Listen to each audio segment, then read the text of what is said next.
there is no issue with the sound, can you please give me a thumbs up? So last week, Friday, if you remember what we have done, we started with the concept of the exchange rate, right? We had finished the exchange rate on Thursday. After that, we started with the concept of balance of payment, right? What is a balance of payment? Balance of payment in essence is nothing but it's a record of all the transactions that take place between India and rest of the world. Very simple. It's a record of transactions that will take place between India and the rest of the world. That is called as a balance of payment. Now, why do we have transactions between India and rest of the world? Because we import goods and services, we export goods and services, right? Investments will come into India, investment will go out of India, remittances will come, remittances will go, etc., etc. So for all of this, we need to keep a record of transaction, which is called as a balance of payment. Who will prepare this balance of payment? Who is the responsible authority for preparation of balance of payment? The balance of payments is actually prepared by Reserve Bank of India, RBI, Reserve Bank of India.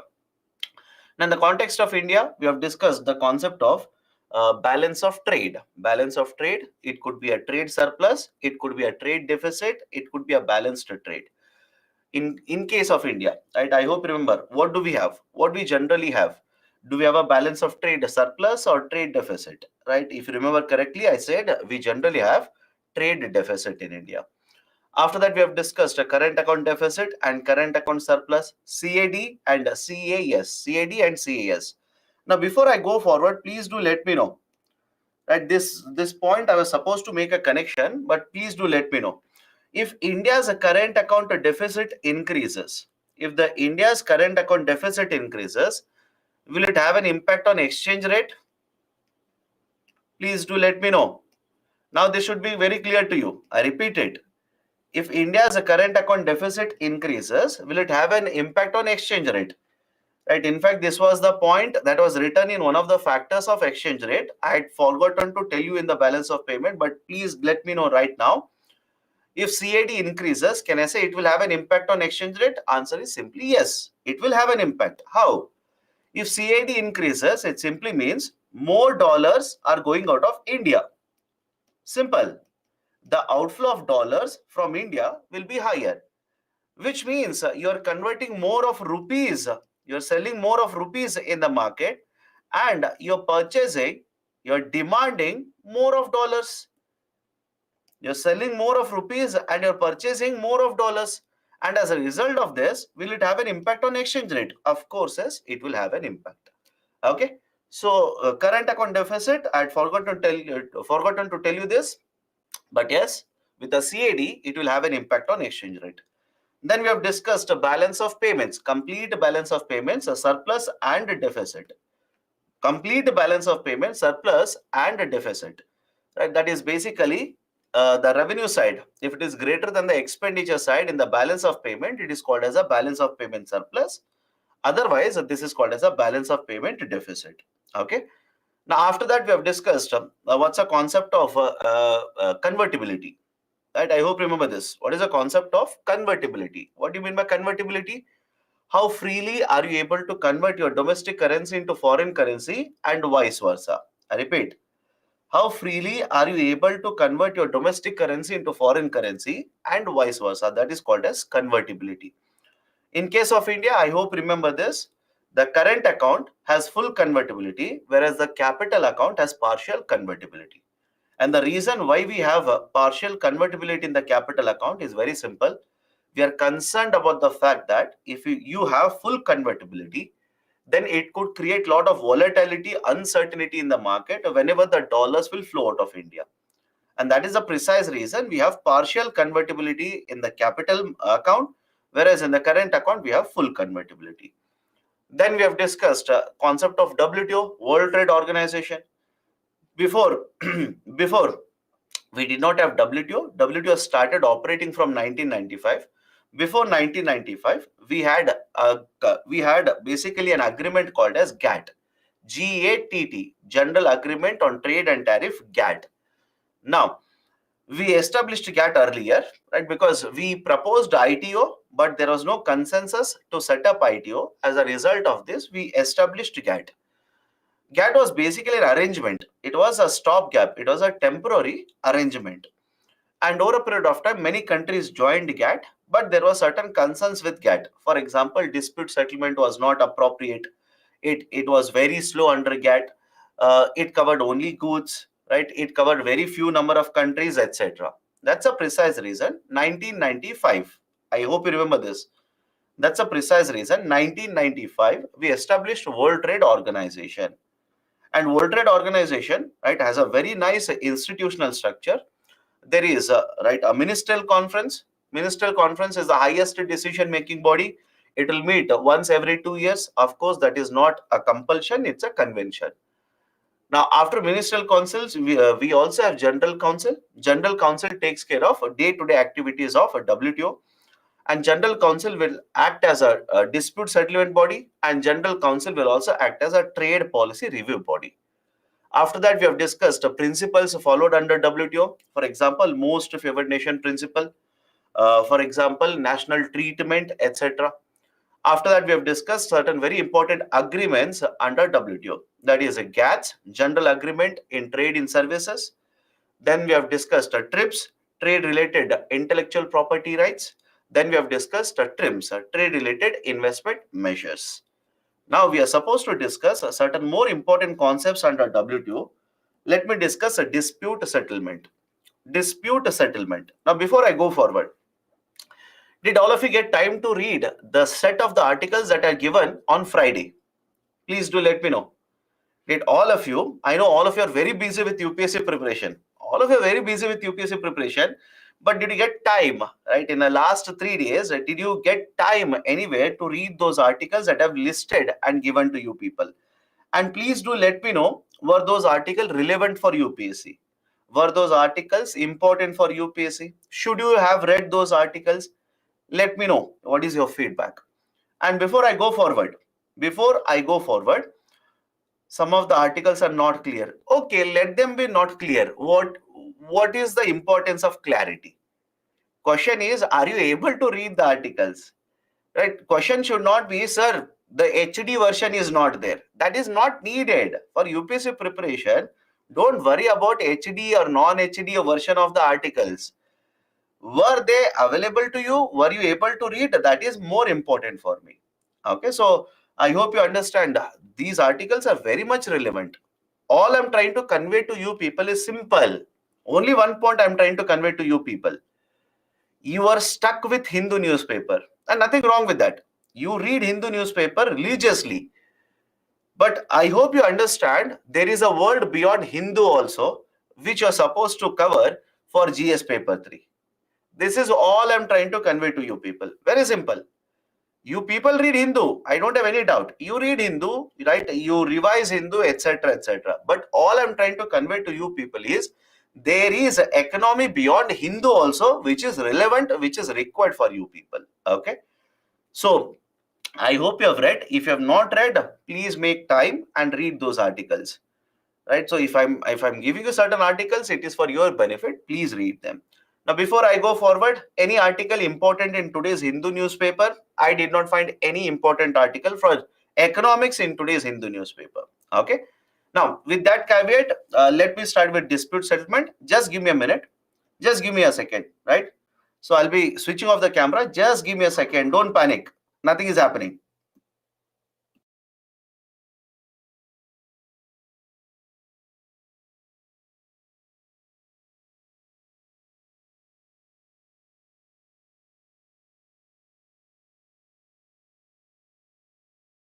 Okay. In a sense, any kind of right basic friction between member countries. Friction means, let me give a very simple example. Imagine Indian government will introduce a certain policy. Government of India will introduce certain policy. And let's say this policy will affect imports which are coming into India. So this policy should be acceptable to other countries. If they do not accept this kind of a policy, right, basic argument is there's a dispute between the member countries. Is it okay? I'll repeat it again. India will introduce a policy. This policy should be acceptable to other member countries of WTO. If they do not accept it, basically we'll say there is a dispute between India and other countries. Can I give you a current affairs example? Can I give you a current affairs example? Government of India very recently has announced that if you import right products such as the PCs, laptop, etc., you will require right, let's say, licenses. You will require licenses. Now, this kind of a policy should be acceptable to other countries. If they do not accept it, of course, they will raise a concern regarding this. They will go to WTO and they'll file a dispute. They will file a complaint against India. Any other example, sir? Earlier, when we exported steel and aluminum to USA, the USA government, right? USA government basically had imposed more taxes. I repeat, earlier the USA government, when we exported steel and aluminum to USA, our exports attracted around right 20%, 30% taxes by the USA government. So that was not acceptable to us. So we went to WTO, filed a complaint. So argument is simple. Argument is simple here. Certain member countries will introduce a policy, and if other countries do not accept it, we call it as a dispute. And what do other countries do? These other countries will go to WTO and file a dispute, file a complaint against India. Any problem with the term dispute here? Right? Non-agreement. It basically non-agreement. You are introducing a policy which is not acceptable to other member countries. So imagine there is a dispute. There are two countries, X and Y, or let's say A and B. There are two countries. A has implemented a policy. A has implemented a policy which is not acceptable to B. So there is a dispute now. B will go to WTO, file a complaint against India or file a complaint against A. Now, a member country will file a complaint against another country at a DSB. If you ask me, sir, what is a DSB? DSB stands for Dispute Settlement Body. Dispute Settlement Body. Right, so dispute settlement body under WTO will basically take the complaint, and the first step will be they will ask the member countries to resolve the dispute amongst themselves. Right, they'll simply say, both of your countries, please try to resolve your dispute amongst yourselves. Try to hold negotiations, try to hold consultations, and resolve the dispute. Resolve the dispute. Okay. Now that is basically the first step. Now, after this, those who have joined now, please understand, this is the first point I'm discussing. I did not discuss anything before this. Those who are joining now, I did not discuss anything. Don't keep on saying, sir, revise last 15 minutes. I did not do anything. I started with the dispute. This is the first point.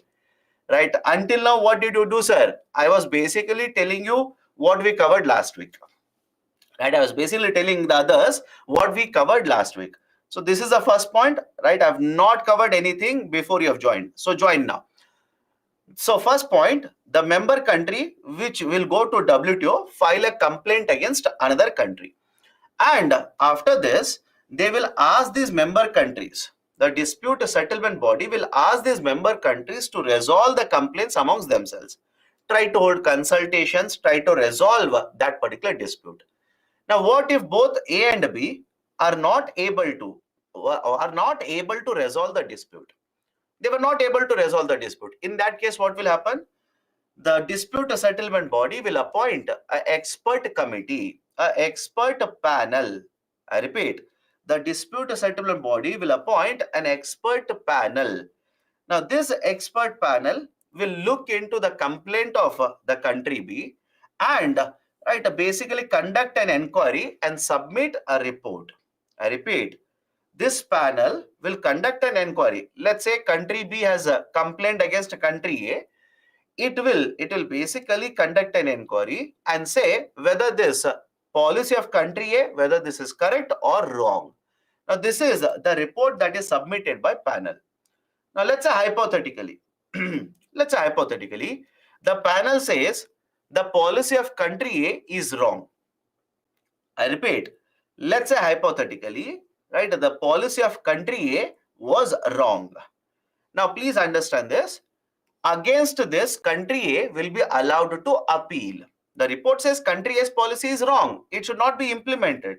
So now country A will be allowed to appeal against this report, and the appeal will be done in another body called as appellate body. Under dispute settlement, there is one more body called as appellate body. And this appellate body, please understand, there are 7 experts, 7 members in the appellate body. Please remember this. There are 7 members in the appellate body. And whenever appeal will go to the appellate body, at least, right, out of this, 3 members should sit together. I repeat, out of 7 members, 3 members should sit together and they should take up the appeal and look into the appeal. Right? Appeal is country A will say panel finding is wrong. This is the supporting document, right? They should have given this, etc., etc. So appellate body will take into the country consideration the report of the panel and either will uphold the report of the panel or will basically say panel findings are wrong. But the final decision whether the report should be accepted or not, the final decision is generally taken by the dispute settlement body. The dispute settlement body will either, right, after voting, please remember, after voting, the dispute settlement body either will accept the report or reject the report. And let's say hypothetically, even the dispute settlement body will accept the report of the panel, which means the panel says A's policies are wrong. So even the dispute settlement body is accepting that A's policies are wrong. And now, what does it mean? A will have to withdraw their policies. A will have to withdraw their policies. Okay. So just have a glance of it. Just give me a second. There is a technical glitch. Just give me a second.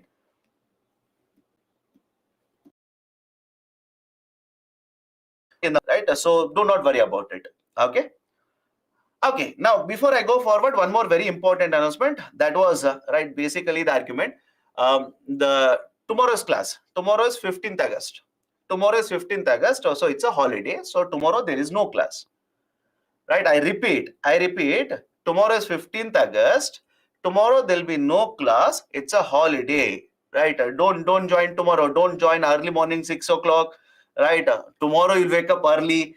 Right? Rest of the days you'll not wake up early. Tomorrow purposely will wake up early and sit in front of your PC at 6 o'clock and keep on complaining class shuru nahi ho raha hai.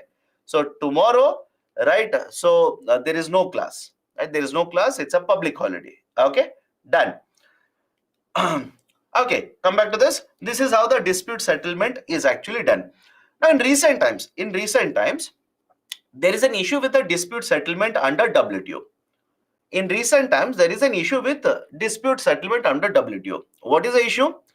If you remember very correctly, I said the appellate body, what is the maximum strength of the experts in the appellate body? It is 7 members. The maximum strength is 7 members. And whenever they will take up the appeal, 3 people will have to sit together and take up the appeal. And next important point, the appointment of the experts in the body.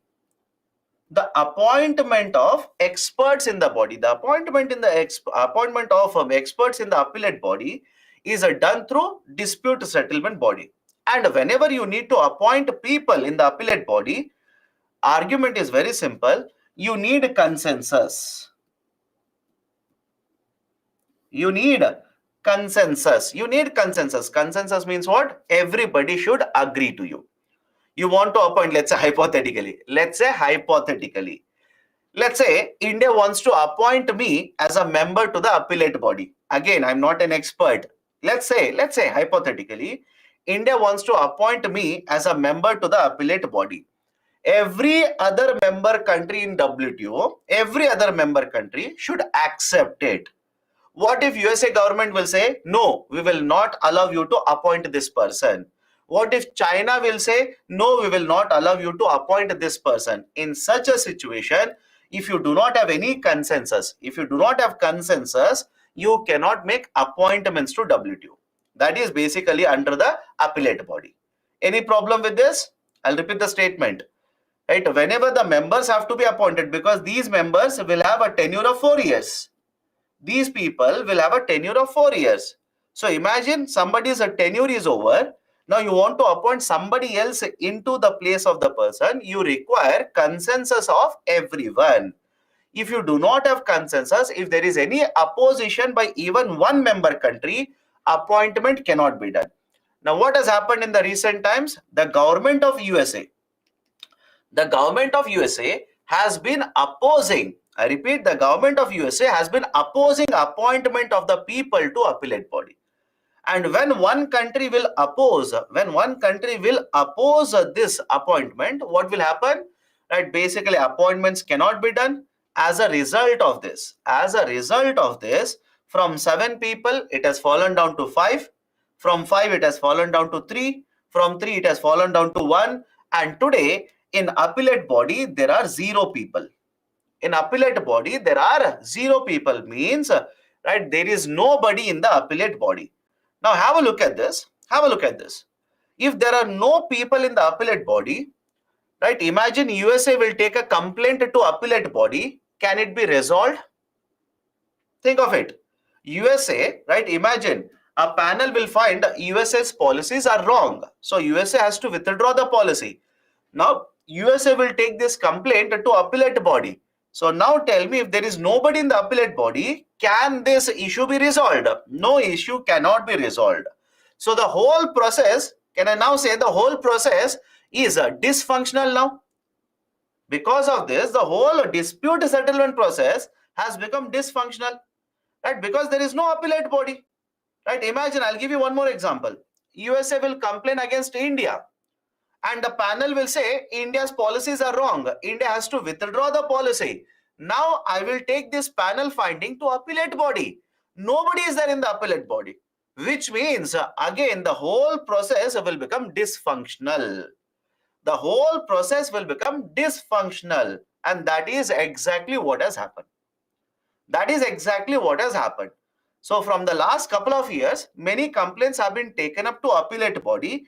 There is no appellate body, hence dispute settlement is not working under WTO right now. Any problem with this? Please do let me know. And if you ask me why is that, sir, right, appointment is not happening to the appellate body, one of the very important member countries, USA, the government of USA says WTO's appellate body is not, that is dispute settlement body, is not working in our interest. Most of the cases that we have taken to the dispute settlement, the orders are given against us. So we will basically oppose it. That is the reason, right? The dispute settlement body has become dysfunctional under WTO. Can we go forward now? Any problem here? Please do let me know. If there are any issues, please do let me know. Otherwise, I'll go forward. Okay, next concept. The WTO as well as subsidies. Connection between WTO and subsidies. Now, please understand there are 2 very important agreements here. One is called as Agreement on Subsidies and Countervailing Measures, SCM. Remember this. I'll keep on writing SCM now. Don't keep on asking me what is a long form. Agreement on Subsidies and Countervailing Measures. Second one is Farm Subsidy. We'll discuss both of them separately. Now, let me start with a very simple example. I'll come back to this. Don't worry. Let me start with a very simple example. Earlier, there was a scheme of Government of India by the name of Merchandise Exports from India scheme. Understand this very carefully. Earlier, there was a scheme by the name of Merchandise Exports from India scheme. Merchandise Exports from India scheme. MEIS, Merchandise Exports from India scheme. Now, what is this Merchandise Exports from India scheme? Please understand this. Carefully. Imagine you are exporting this bottle. Okay, imagine you are exporting this bottle. Now, Government of India, in order to promote more and more export of this bottle, will provide you incentives on the value of bottle that you have exported. I will repeat the statement. Under MEIS, Government of India, in order to promote export of this bottle, will provide you subsidy, will provide you incentives on the value of bottle that you have exported. Sir, what do you mean by that? Let me give a very simple example. Imagine the value of bottle is $100. Just imagine, Okay. Imagine the value of the bottle is $100 and government will announce 5% subsidy, 5% incentive for it. Which means, please tell me now, if you export $100 worth of bottle, can I say you will get $5 worth of subsidy? Anybody has a problem with this? If you export $100 worth of the bottle, you will get $5 as subsidy. If you export a $200 worth of bottle, can I say you will get $10 subsidy? If you export $500 worth of bottle, you will get $25 subsidies. Anybody is finding the calculation difficult? I'm calculating simply 5% value. Right? I'm simply calculating 5% of the value. That's it. Now, this was the incentive scheme. This was the subsidy scheme that Government of India introduced earlier in a policy by the name of foreign trade policy. We will discuss foreign trade policy today. There's a slide on this. We'll discuss it in some time. Please don't worry. Earlier, we had a foreign trade policy 2015-2020. We introduced a foreign trade policy back in 2015. And in the foreign trade policy, there were two very important schemes. One was called as MEIS and the second one was called as SEIS. First one was called as MEIS, second one was called as SEIS. Sir, what is SEIS? Instead of merchandise, simply write a service. Remaining part remains same. Instead of merchandise, simply write services. That is Service Exports from India scheme. Anybody has a problem with the long form? Please do let me know right now. MEIS stands for Merchandise Exports from India scheme. Services, right, Exports from India scheme. What was the concept of SEIS? Same logic. Same logic. We will promote exports by giving subsidies to you. Right? Based on the value of export, we will promote exports by giving subsidies to you. So now think of it. The example that I've given here, can I call this example that is a subsidy as export linked subsidy? Think of it and please do answer to me now. Can I call this as export linked subsidy? What do you mean by export linked subsidy? The subsidies that you get are dependent on the value of the export. Very important, remember this. The subsidies that you get are connected to the value of export. For example, if I take the 5% number itself, if you export $1,000 worth of the bottle, how much subsidy you will get? 5% of it, you will get $50 subsidy. Agreed? So the subsidies which are provided are connected to the value of export. As the value will keep on changing, the subsidy will also keep on changing. This is called as export linked subsidy. Now, this is point number one. Point number two, India has signed an agreement by the name of SCM. Do you remember the long form of SCM now? India has signed an agreement by the name of SCM, that is Agreement on Subsidies and Countervailing Measures. And as per this agreement, please remember, as per this agreement, if a country's per capita income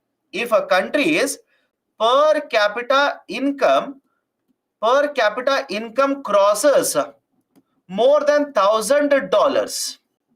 I'll repeat the statement. If a country's per capita national income crosses more than $1,000, such country should not be providing export-linked subsidies. I'll repeat the statement here. As per SCM, Agreement on Subsidies and Countervailing Measures, if a country's per capita national income has crossed more than $1,000, then that country should not provide export-linked subsidy. Point number three, India's per capita national income is more than $1,000 since 2013. And I repeat, point number three, India's per capita national income has been more than $1,000 since 2013. Now put all the 3 points together. Put all the 3 points together. One, you are exporting services by providing, you are exporting merchandise, you are exporting services by providing export linked subsidy. Point number 2, you are a signatory to agreement on subsidies and countervailing measures, and as per that, if your per capita national income is more than $1,000, you are not supposed to provide export linked subsidies. Point number 3, India's per capita national income is more than $1,000 since 2013. Now please tell me, will USA government agree with MEIS scheme? Let me know. Do you think government of USA will accept MEIS scheme? Will they accept SEIS scheme? They will not accept it. So now can I say there is a dispute between India and USA? All of you will agree? There is a dispute between India and USA. So there is a dispute. And as a result of this, the government of USA with many other countries went to WTO, filed a complaint against India.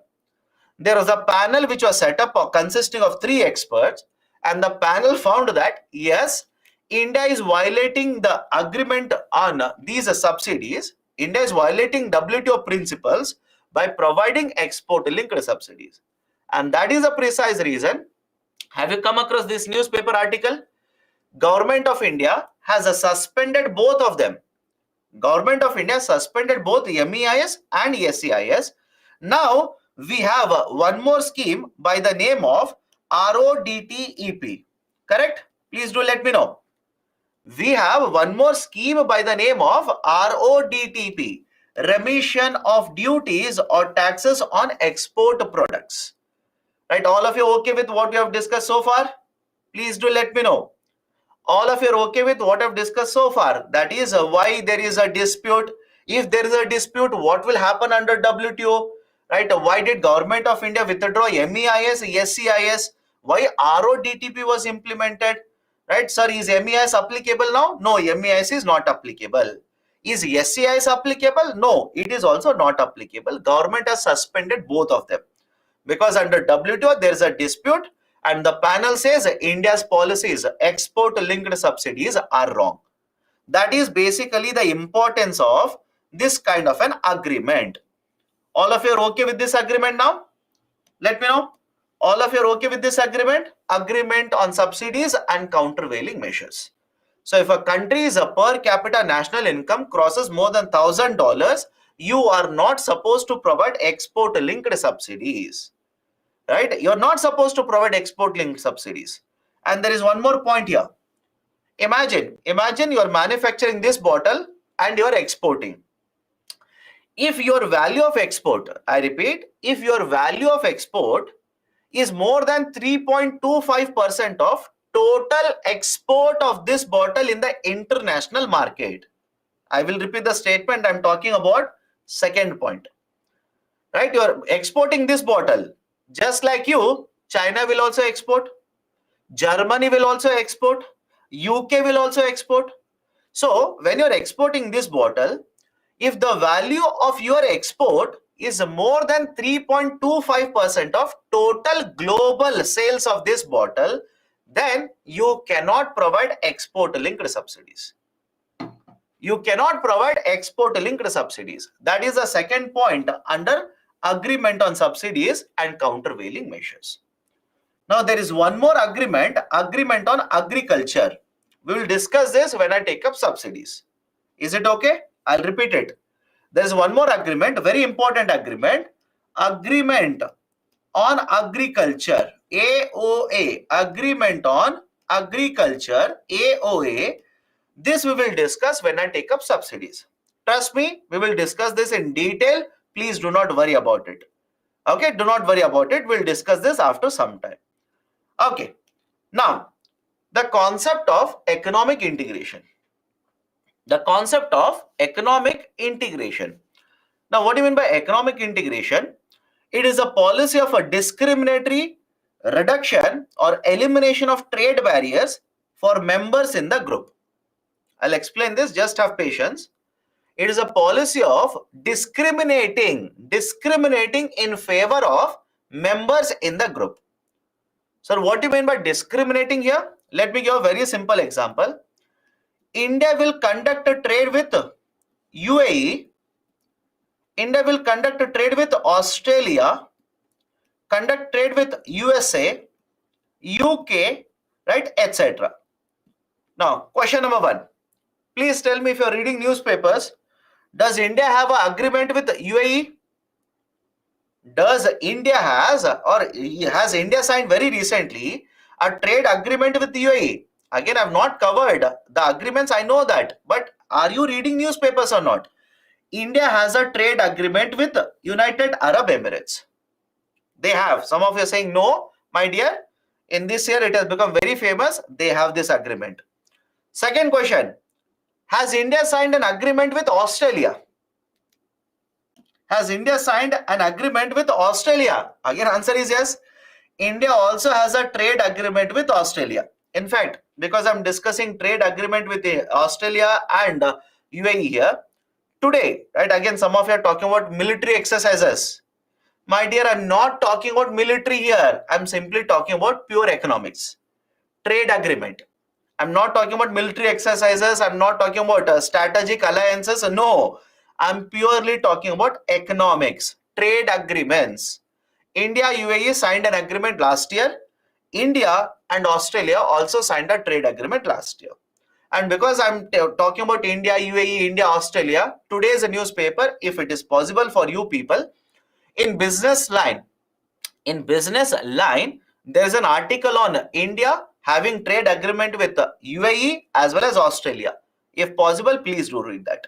Okay, go forward now. But what is the meaning of trade agreement?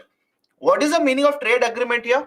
Now, can I simply say that if this bottle will come from Australia, UK and USA to India, I'll repeat the statement.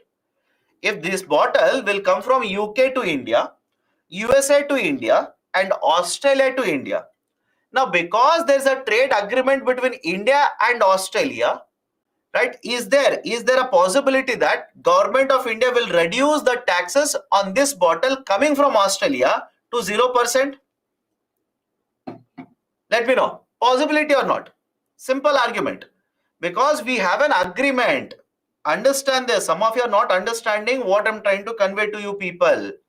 Because we have an agreement with Australia, can we tell Australia, you export this bottle, I will reduce, right, the import duty to 0%. And because we do not have agreement with USA, I will impose 10%. Because we do not have agreement with UK, I will impose 10%. So this kind of favoritism, let me know, this kind of a discriminatory practice, right, can I call this as integration of economies? Let me know. This kind of favoritism, right, this kind of discrimination in favor of member countries in the agreement, can I call this as economic integration? Of course, yes, this is the idea of economic integration. How does economic integration happen? There are multiple levels, multiple stages. Follow this very carefully. First one is PTA, second one is FTA, third one is customs union, fourth one is common market, fifth one is economic union. These are the 5 stages, right? So let me start with PTA now. What is a preferential trade agreement? In preferential trade agreement, 2 countries or more than 2 countries will sign an agreement, but in this agreement, they will cover only a small part of the trade. They will not cover substantial trade. I will repeat the statement here. Please understand. In preferential trade agreement, 2 or more than 2 countries will come together. They will sign an agreement where they will cover only a small part of the total trade between the countries. They will not cover substantial trade. Sir, what do you mean by this? Let's take a simple example. Imagine there are 2 countries which are conducting trade. Understand this carefully. Imagine there are 2 countries which are conducting trade. Now let's say A will export $10 billion worth of goods and services to B, and B will export, let's say, $30 billion worth of goods and services to A.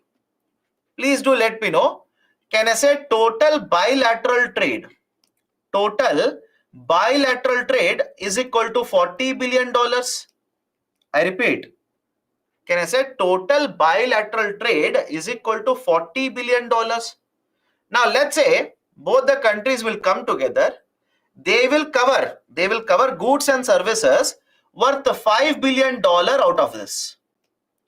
They will cover in the agreement only $5 billion worth of goods and services, and both the countries, they will say, we will reduce the tariff, we will reduce the import duties to 0% on $5 billion worth of goods and services.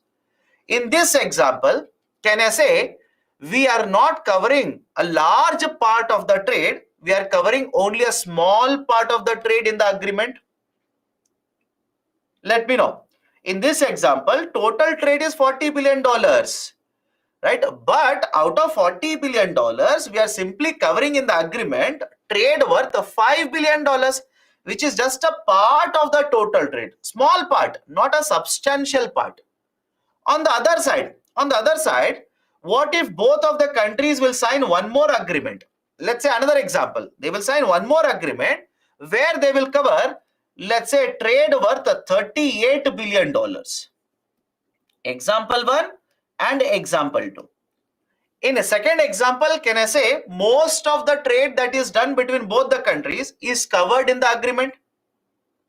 Let me know. Second example.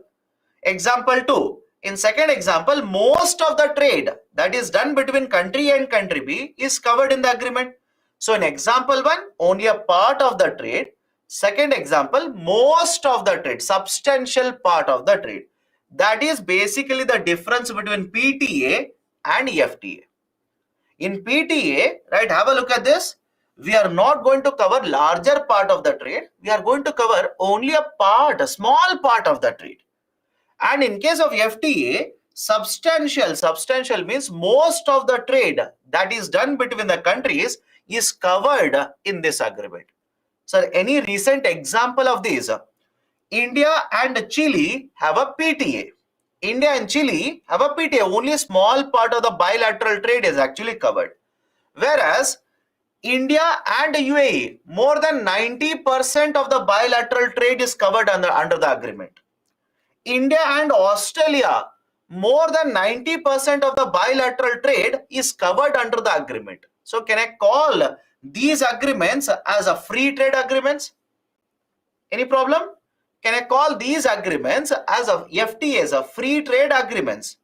So anybody has an issue as to why it is called as an PTA, why it is called as an FTA? Can I go forward now? Let me know. Can I go forward? Anybody has an issue? Please do let me know right now. Only 4 people have replied. If you do not have any problem, I'll go forward. And if you don't reply, automatically I'll go forward.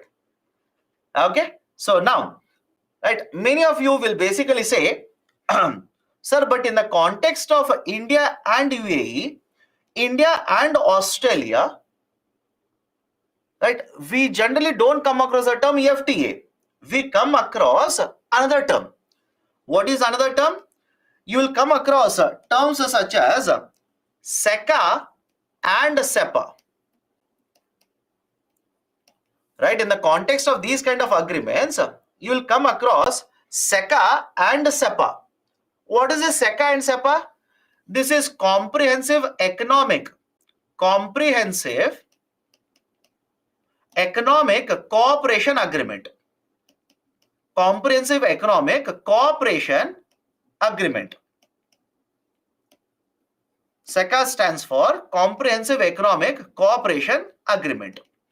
And this stands for Comprehensive Economic, same thing, Comprehensive Economic Partnership Agreement. Comprehensive Economic Partnership Agreement. Partnership Agreement. Now please understand this, whether they call it as a SECA, SEPA, etc. Both are types of FTAs only. They are FTAs. Then why do we have the name SEPA and SECA? What if, please understand this, rather than sticking only to trading of goods and services, rather than covering only goods and services in the trade agreement, they will cover investments. Think of it. They will cover investments. They will cover intellectual property rights. They will cover promotion of other types of relations between both of the countries. So think of this. Rather than covering only goods and services in the trade agreement, we will cover more than goods and services. Can I call such agreements as comprehensive trade agreements? Let me know. I'll repeat it again, rather than simply covering goods and services in the agreement, I will go beyond goods and services. I will cover, right, intellectual property right. I will cover data sharing between the countries. I will cover, right, even investments between the countries, which means this agreement is not just limited to goods and services, it is a comprehensive agreement. That is the reason these types of terminologies such as SEPA and SECA are used by the government. Okay, that is basically the idea of a SEPA and SECA. Both are basically the concept of FTAs only. Okay. Now there is a very interesting question. What is intellectual property? My dear, did you attend Friday's class? Those who are asking this question, answer to me. Did you attend Friday's class? Did we discuss the basic idea of intellectual property right? Then tell me. Patent, copyright, industrial design, all these are intellectual property rights. Sir, if any member will oppose a DSP, then such body will become dysfunctional. No, my dear, please understand. In case of a dispute settlement body, that is appointment of experts in the appellate body, you need consensus. You need consensus. And if you do not have consensus, if any member opposes for the appointment, then that will not be done. That appointment will not be done. But let me ask you one more question. Before I go forward, let me ask you one more question. In the last step of dispute settlement body, this step I'm talking, in the last step of dispute settlement body, do you require consensus here? Please think very carefully before answering. In the last step of dispute settlement body, do you need consensus here? Please think carefully before answering. That is the reason, right? Please think very carefully. You don't require consensus for accepting the report. I repeat, remember this carefully.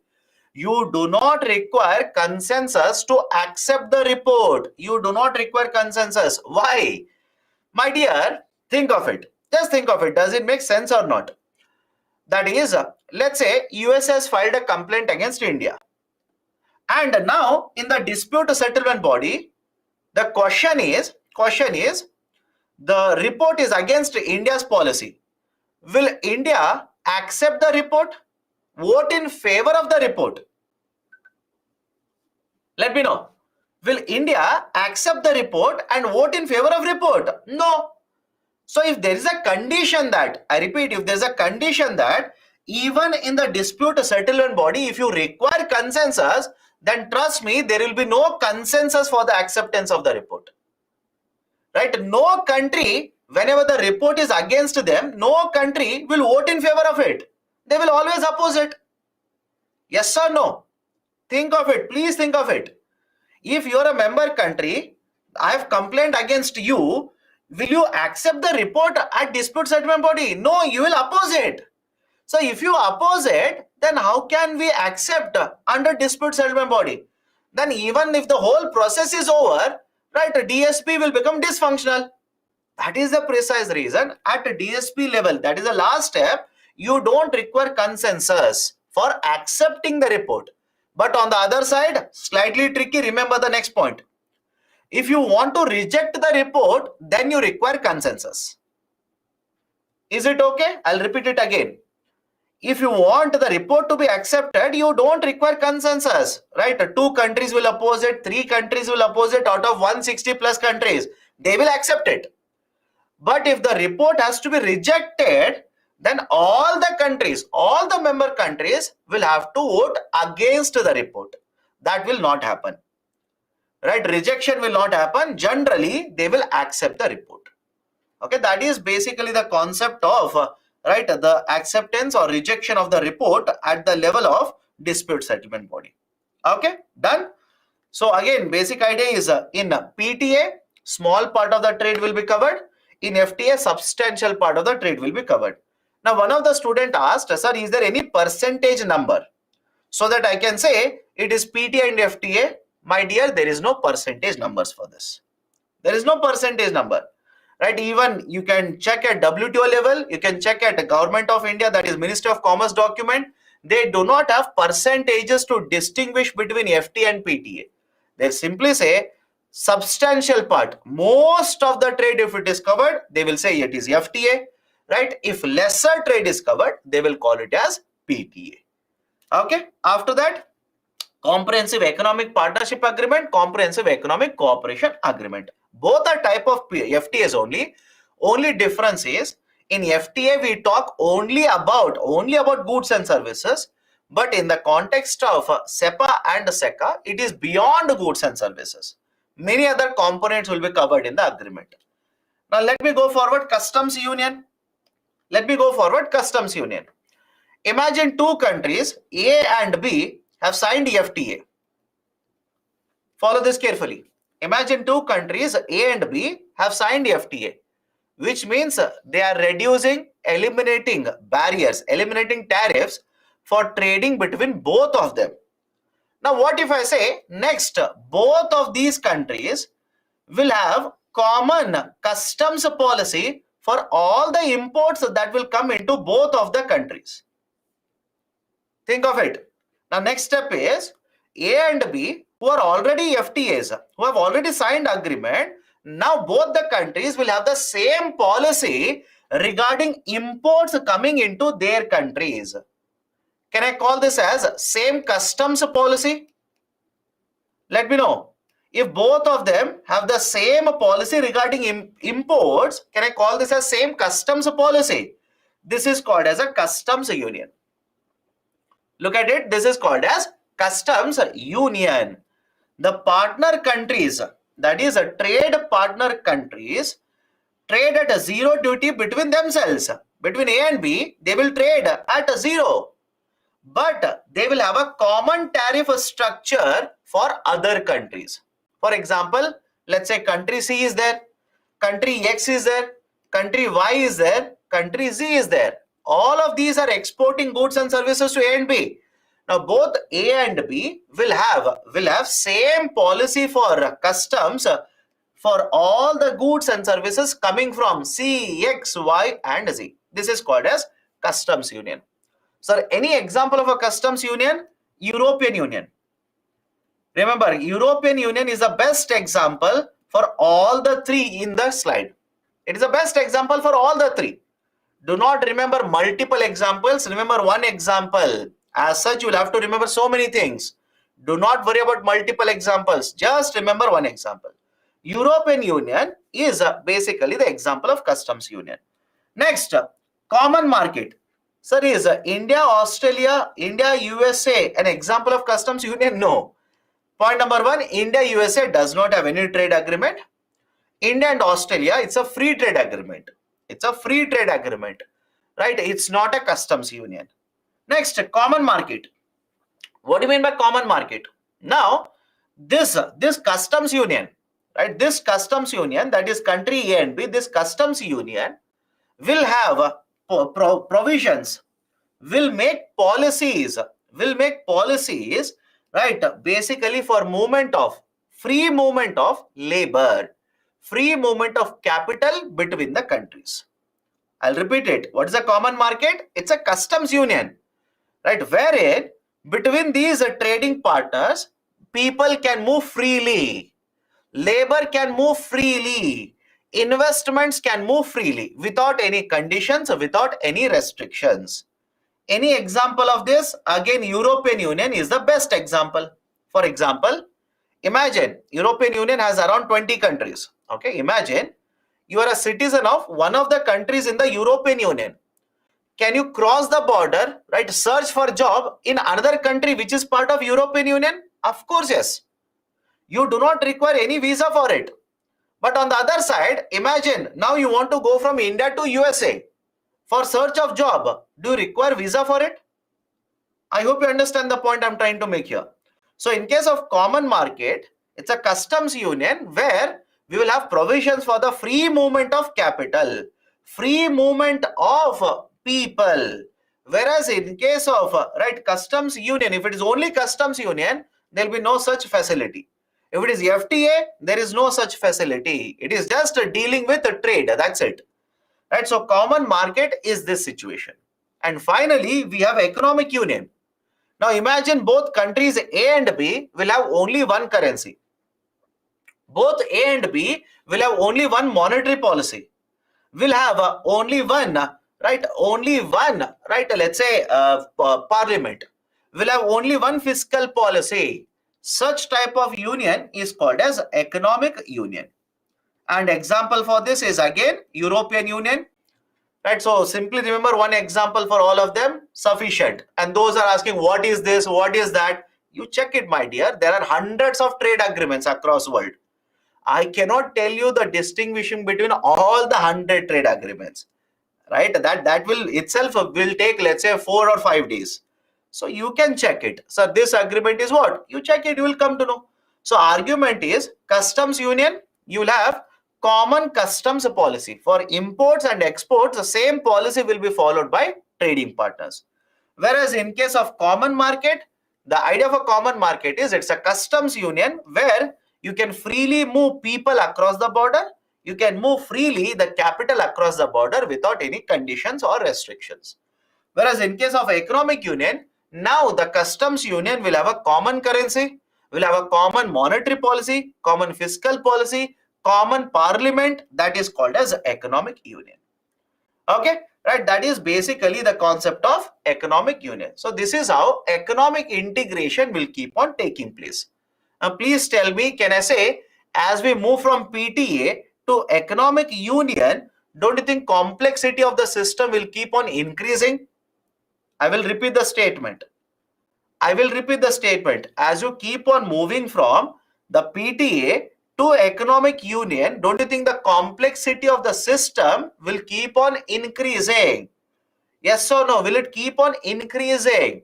Of course, yes, it will keep on increasing because in PTA, you're simply covering part of the trade. You're covering part of the trade. But in case of economic union, let's say 20 countries are coming together and they're having common currency. Do you think that is easy to implement? 20 countries are coming together and you have same fiscal policy. You have same parliament. You have same monetary policy. Do you think it is easy to implement all of this? Absolutely no. That's not easy. Right? So as you keep on moving from PTA to economic integration, higher level, right, the difficulty level, complexity in the system will keep on increasing. Done? So this, right, is a basic concept of economic integration. Please go through that. Next one. What has been the experience of India? Right, we'll discuss a lot of current affairs now. Listen carefully. We'll discuss a lot of current affairs. Listen carefully. What has been the experience of India in the context of FTAs? That is, right, FTAs have been signed by India, multiple FTAs. But what has been the experience? Let's try and understand. And why is that? Government of India now is trying to renegotiate most of these FTAs.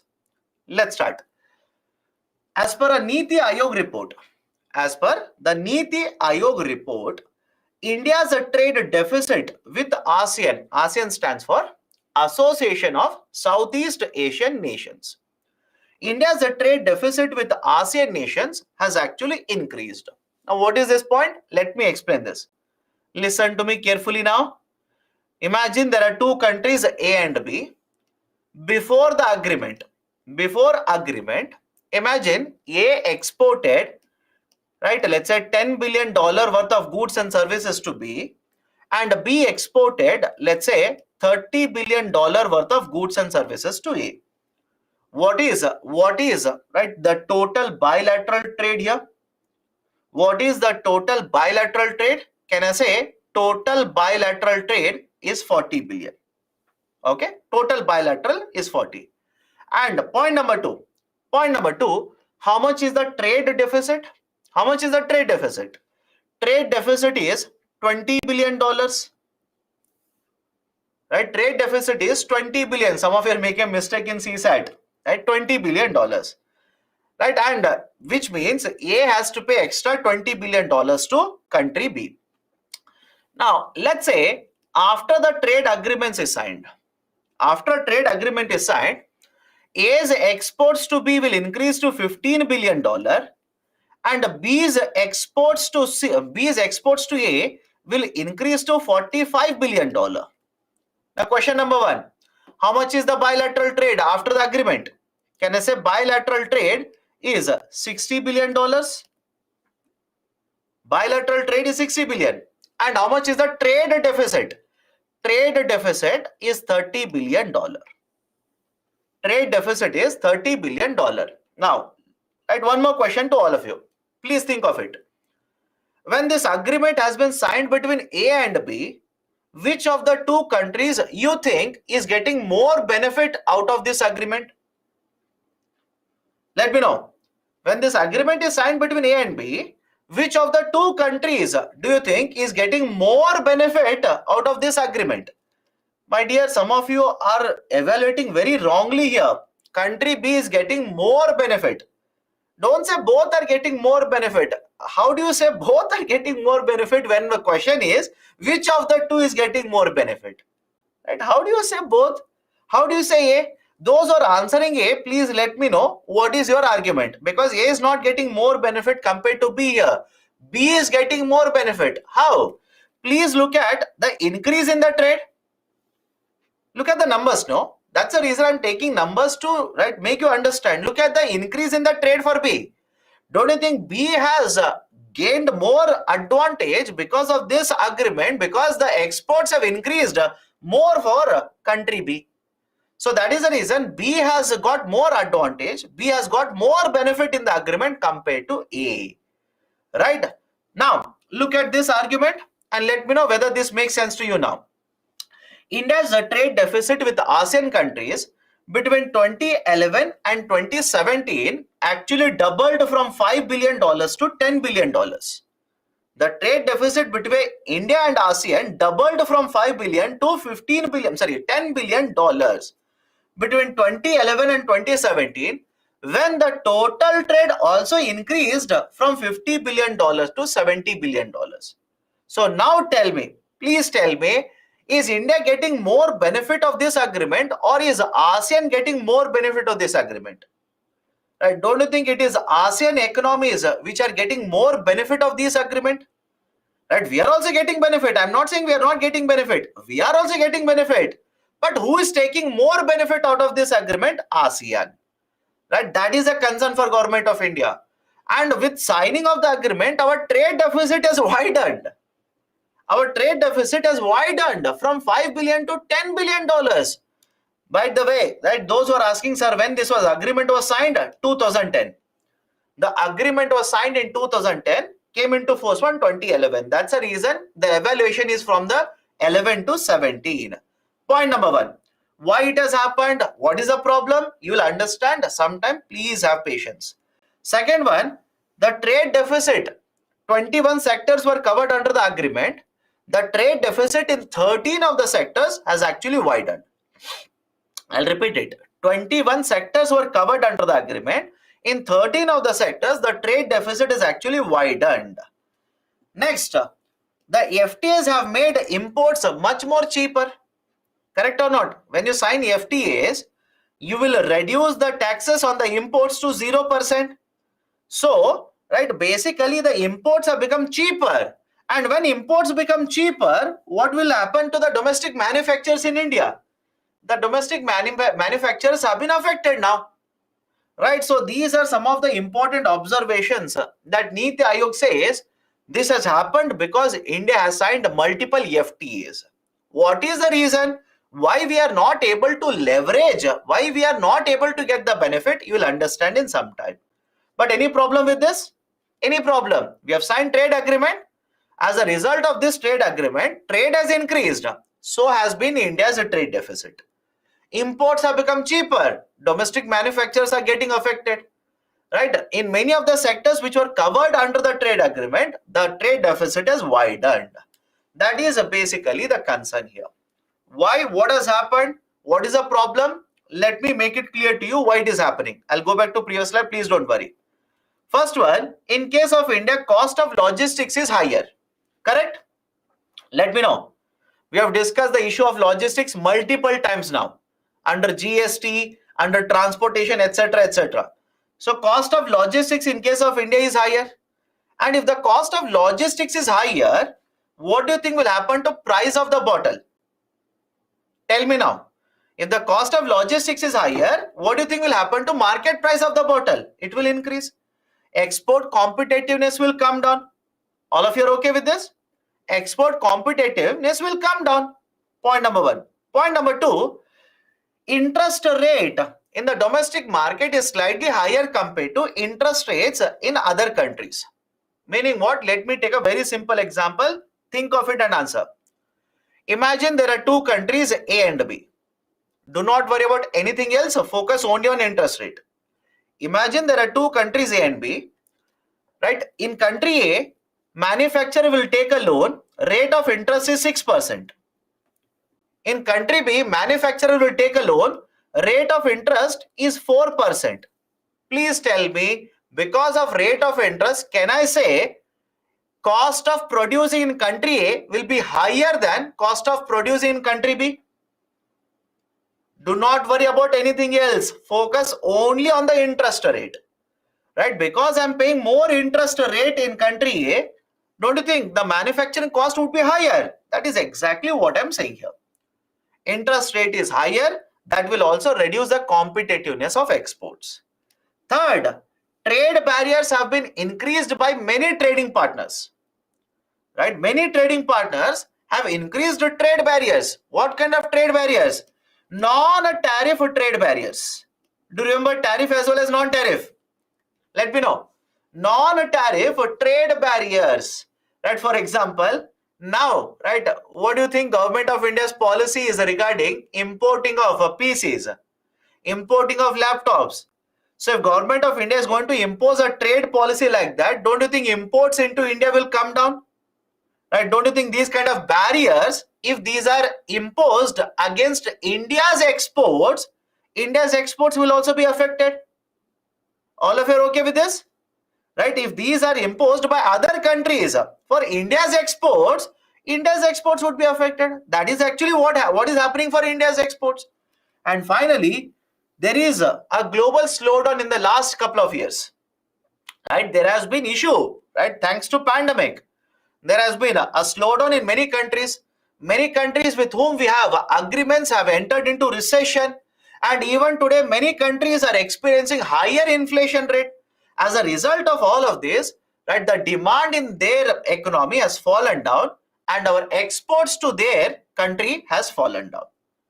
Right? So I hope you understand these are some of the issues which are faced by Indian exporters from those countries with whom we have agreement and even with those countries with whom we do not have agreement. Now, is the logic okay? Is the logic okay? Right? All of you are okay to understand and agree to the point. Even signing FTAs, we are not able to get more benefit. Even after signing the FTAs, we are not able to get more benefit. Other countries are getting more benefit. Apart from this, whether the FTA will become successful or not, it is it is dependent on multiple factors. I'll repeat the statement. Whether FTA will become successful or not, it is dependent on multiple factors. Point number one, you are covering a sector under FTA. Right? I'll give you an example. Please listen to carefully. You are covering a particular sector in the FTA. What if this sector is not very well developed in the country? Can I say, even after covering the sector under FTA, exports will not increase from this sector? I'll repeat the statement. Listen to me carefully. Right? You will sign an agreement. Out of, let's say, 20 sectors you are covering under the agreement, you are covering one sector which is not competitive, which is not developed in India, not very well developed in India. Even after signing FTA, don't you think our exports from this sector will not increase? Any problem with the point? Any problem, please do let me know. For example, you are manufacturing this bottle. Let's say you are manufacturing this bottle, you are not competitive. Right? Quantity production is very less. Right? Quality is also inferior. Prices are higher. Now, India will sign an agreement with Australia. Let's say hypothetically, sign an agreement with Australia. The bottle is covered as part of the agreement. Now, please tell me, If you're already not competitive, even after covering under the agreement, will your exports increase? I hope you understand. Will your exports increase? No. Why? You're not competitive. So whether the sector is competitive or not, that's very important. That will have a greater impact whether FTAs will provide benefit to the country or not. Second one is the member countries. Whenever they sign the agreement, the member countries will agree to reduce and eliminate tariff barriers. I'll repeat the statement. The member countries will agree to reduce and eliminate tariff barriers. What if they increase non-tariff barriers over a period of time? Right, because the agreement covers tariff barriers. We will reduce the taxes to 0%. Right, I will give you advantage compared to other country. Okay, I do agree. But what if you increase non-tariff barriers? If you increase non-tariff barriers, my exports will not increase. My exports again will start decreasing. That is the second concern. Third one, income of the countries with which the agreements are signed. This is very important. We'll connect it to current affairs. The income of the countries with which the agreement is signed. Now think of it and please do let me know. What do you think is better? India signing an agreement with a country whose GDP is $2 trillion. India signing an agreement with a country whose GDP is $30 trillion. Let me know. Please think of it and do let me know. What do you think is better for India? India signing an agreement with a country A, let's say GDP is $2 trillion. India signing an agreement with country B, whose GDP is $30 trillion. My dear, your focus should be this. Your focus should be the second one. Why? I'll tell you. Don't say country A. No, you should focus on $30 trillion. Why? Can I say scope of exports with the second country is very, very high? Think of it. Please think of it. The scope of exports with the second country is very, very high. Because this is a very big market for you. Very, very big market for you. And when this is a very large market, right, we can export more and more. That is the argument. And if you have seen India's trade agreements, this is the way forward. Please remember this. If you have seen India's trade agreement, which is the largest economy in the global market, USA. Correct? USA. Some of you are saying China. No, my dear. USA is the largest economy. And when USA has the largest economy, point number one, and we have a trade surplus with USA. Please understand this. We have a trade surplus with USA. Don't you think India should sign a free trade agreement with USA? Think of it. Please think of it. India has a trade surplus with USA and USA is the largest economy in the globe. Should you not sign a free trade agreement with USA so that your trade surplus will further increase by getting the concessions from USA? Do we have a trade agreement with USA? No. We do not have a trade agreement with USA. So please understand the logic behind why I said you should target larger economies. On the other side, which is the second largest economy in the global market, China. India is conducting trade with China, but India has a trade deficit with China. Meaning we are importing more compared to our export. Now tell me, should India sign a trade agreement with China? Think of it. Should India look into trade agreement with China? If you sign a free trade agreement, imagine without any concession. I repeat, imagine without any duty concession, already you have trade deficit. Further, if you sign the free trade agreement, can you imagine with duty concession to what extent they will sell their products in India? That is the reason this is not a priority for us. This is not a priority. What is a priority? This should be the priority. So remember this. Please remember this. Do not have any arguments against this. We have a trade surplus, my dear. Think of it. We have a trade surplus with USA. USA is the largest economy. So without any concessions, you have a trade surplus. Can you imagine with concessions what will happen to your trade? I hope you understand my point. Without any concession only, you have a trade surplus. Now imagine you sign the agreement and you get trade concessions. Can you imagine to what extent your trade will increase to USA? That is the advantage. That's the reason I said target bigger economies. Remember this, write it as a way forward if UPSC will ask you the question. What is the way forward? One, look at the larger economies. Please look at the larger economies. Right? UK is also one of the largest economy in the globe. USA is also one of the largest economy in the globe. Do we have free trade agreements with these economies? No. We do not have it as of now. So don't you think India should target at least those countries with whom we have trade surplus, try to enter into free trade agreement with them? That should be the point you should make. That should be the point you are trying to make. Okay? Income of the countries with which agreements are signed. That's also very important. Because if you sign an FTA with a very, very small country, very small country, whose GDP is just a fraction of yours, what is the scope of exports?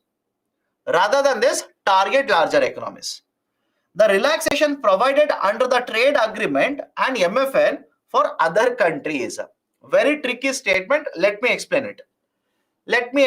Very tricky statement. Imagine this bottle is coming from China as well as Australia into India. Look at the name of the countries. Please look at the names of the countries.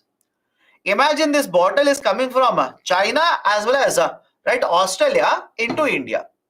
And let's say hypothetically, right now MFN rate is 5% or let's say 2%. MFN rate is how much? 2%, most favored nation rate. Now, India will sign an agreement with Australia, and as a result of this 2% will be reduced to 0% because the free trade agreement will reduce it to 0%. Now, please tell me, even after this, even after reducing it from 2% to 0%, do you think Australian products will be competitive compared to Chinese products? Please think of it. Do you think in this example, Australian bottle, the bottle imported from Australia at 0%, do you think it will be competitive with Chinese products? Chinese products, my dear, think of it. No. Trust me, they will not become competitive. Why? China produces everything in very large quantity. China produces everything in very large quantity. Their logistics is very cheaper. Logistics is very well developed in China, very cheaper for them. Cost of logistics is very less.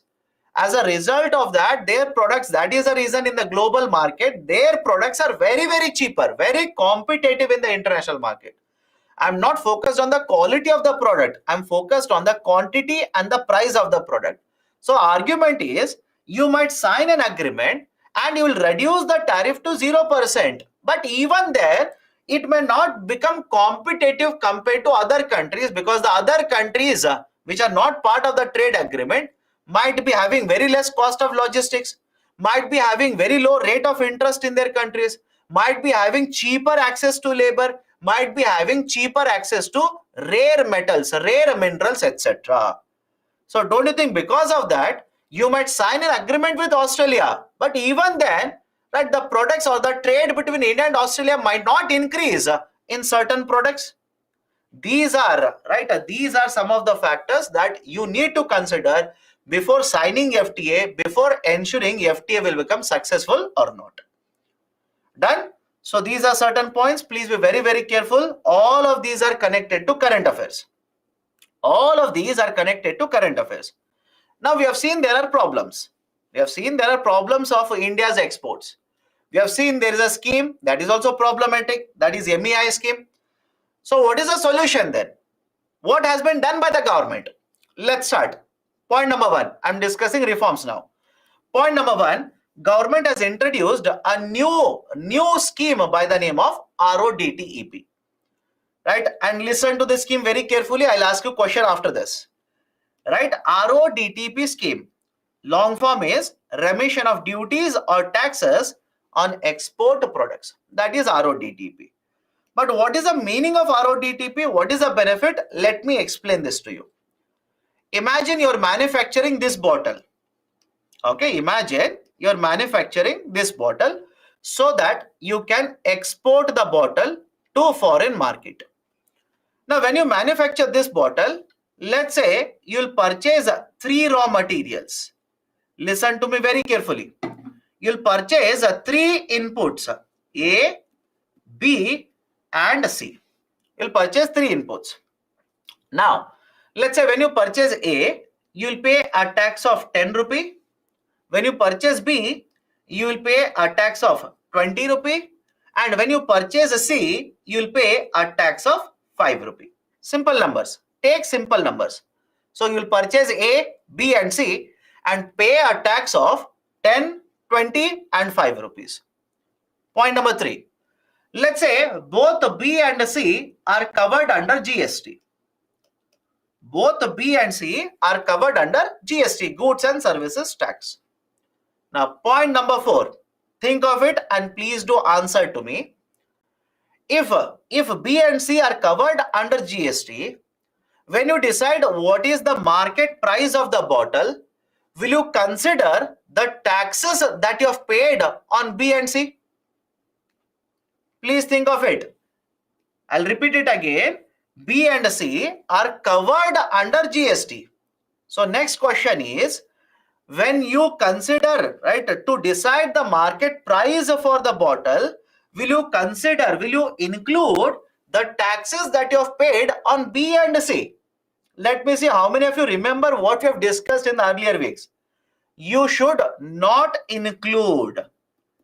You should not include. Why?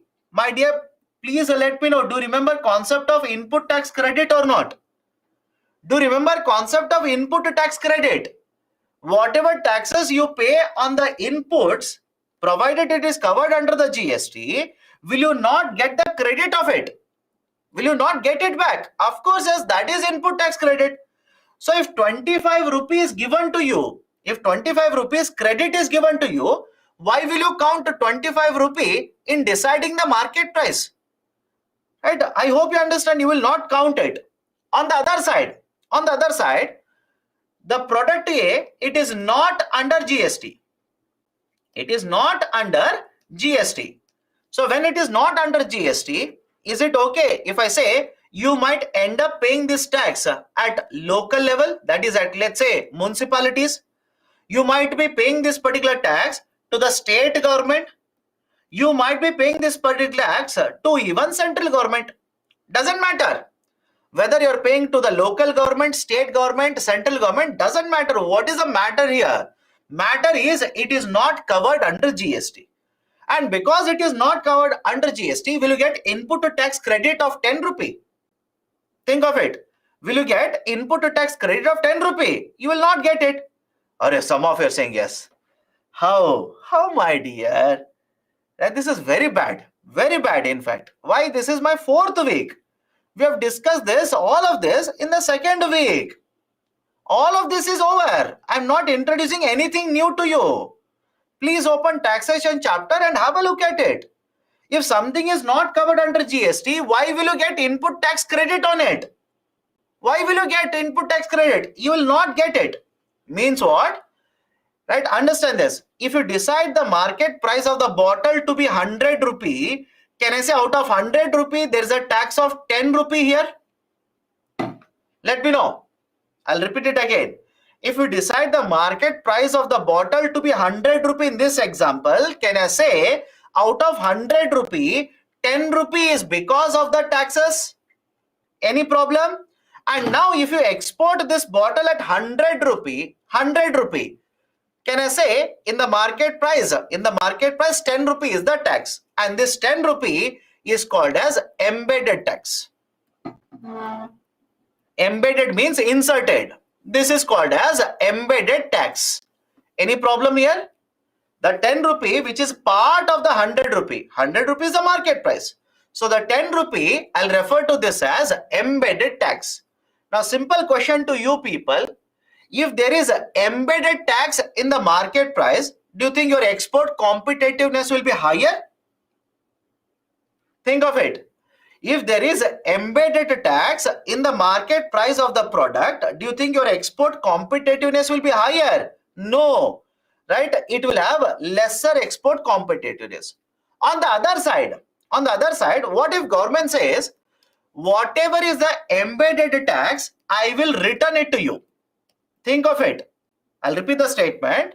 Whatever is the embedded tax, in this example, embedded tax is how much? 10 rupee. I will return the 10 rupee to you. Now, please tell me, will your market price automatically come down? And if your market price will automatically come down, can I say your export competitiveness will become higher? All of you are okay with this? Your export competitiveness will increase, right? This is basically idea of RODTEP. This is basically idea of RODTEP, remission of duties and taxes on export products. Meaning what? Whatever taxes are embedded, I repeat, whatever taxes are embedded, right? Basically, these taxes are given back to the manufacturer or exporter. And because these embedded taxes are given back, you will not include this in the market price, your competitiveness will increase. And next important point, please think of it. If the market price will come down to 90 rupees, that is export market price will come down to 90 rupees, can I say out of 90 rupee, 0 rupee tax is included? I'll repeat the statement. Out of this 90 rupee, that is 100 rupee was actually the market price. The embedded taxes of 10 rupee are given back to you, which means when the market price is 90 rupee, out of this 90 rupee, there is no single rupee, not even a single rupee in the form of taxation. This is called as zero rating of exports. This is referred to as zero rating of exports.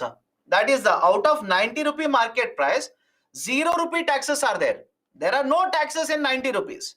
This is called as a zero rating of exports. Any problem here?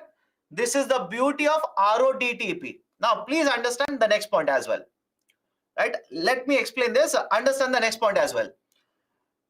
Instead of giving you subsidies, right? Do you remember MEIS? What used to happen under MEIS? On the value of the product, government used to give you subsidies. Instead of giving subsidies, in case of RODTEP, government is giving back the taxes to you. Simple. Instead of giving subsidies based on the value of the product, as it was done under MEIS, in RODTEP, government is giving back embedded taxes to you. So now tell me, is RODTEP violating WTO agreements? Think of it.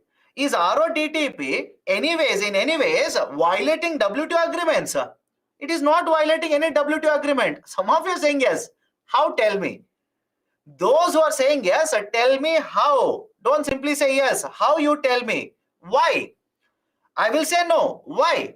Any subsidies given to you under RODTEP? Tell me now. Is Government of India giving any subsidy based on the value of the product? Any calculation that you can show where I have told you that? No. In case of MEIS, if a bottle price was $100, you got 5.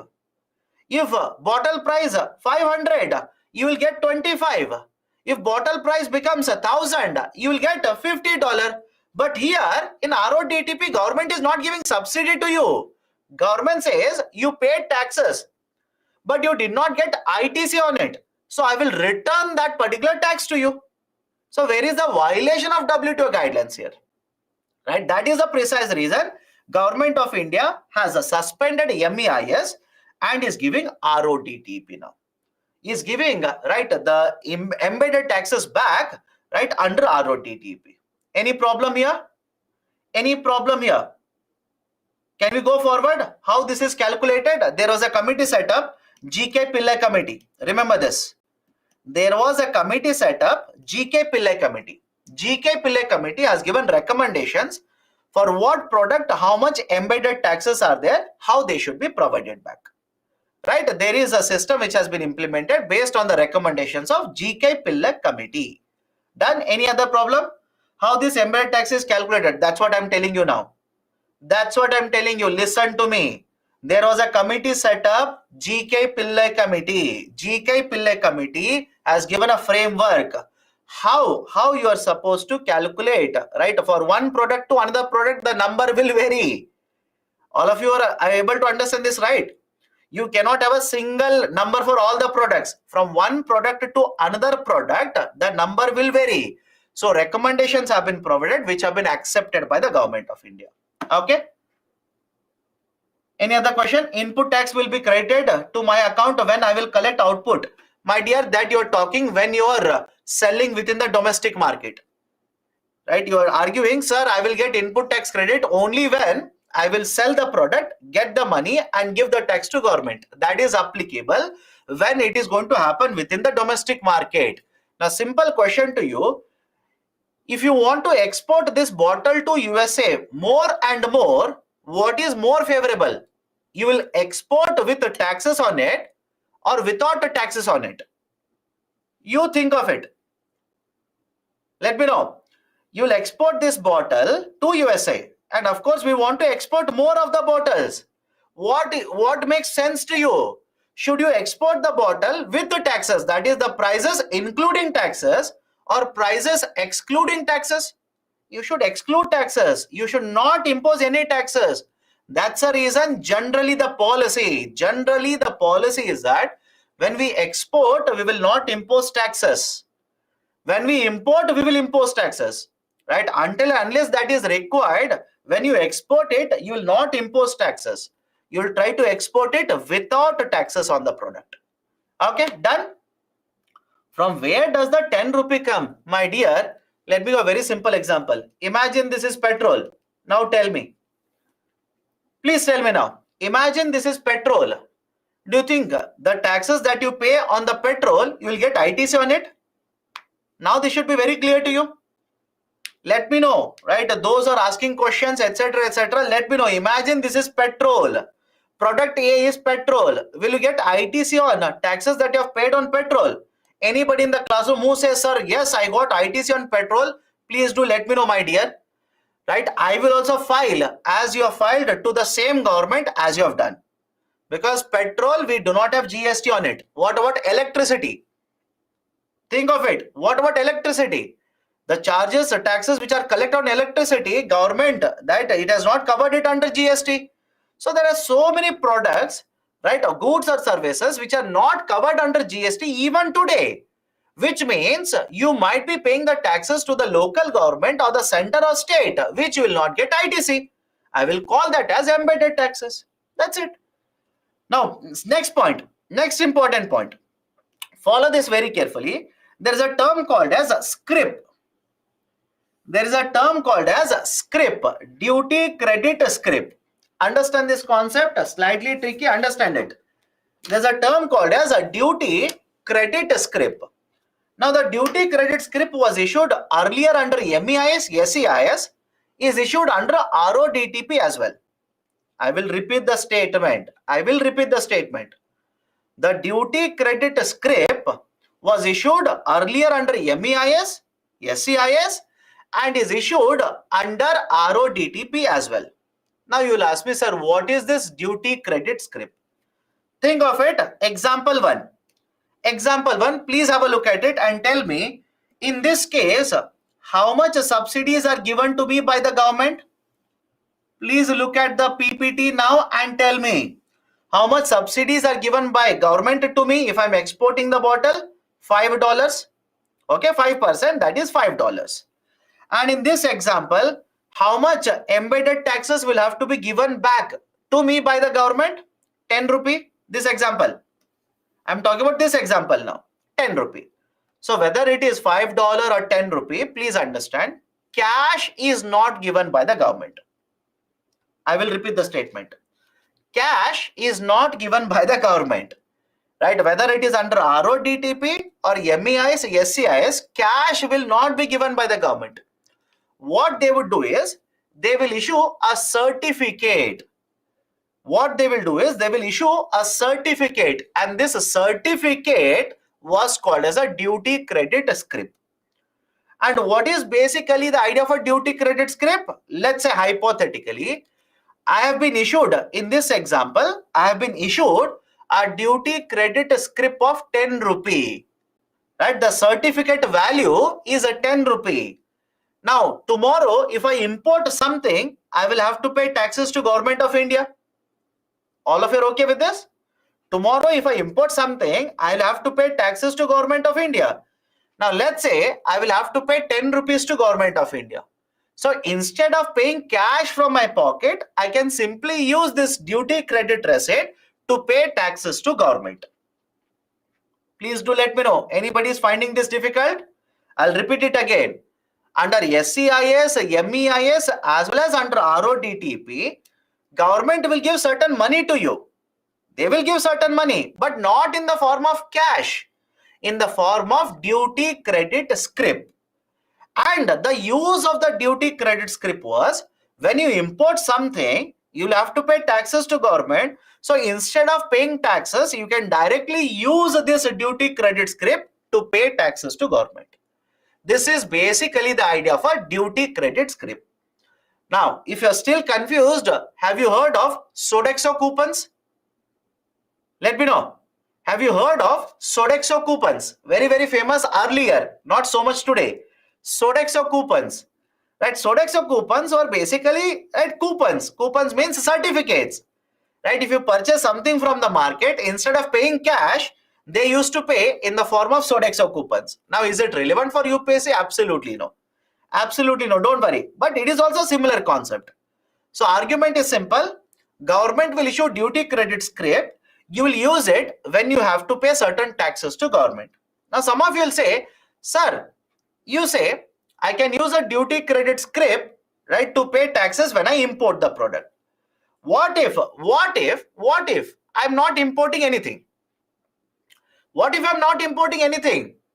Very well. If you're not importing anything, you can transfer the duty credit scrip to somebody else. You can sell the duty credit scrip to, right, another importer.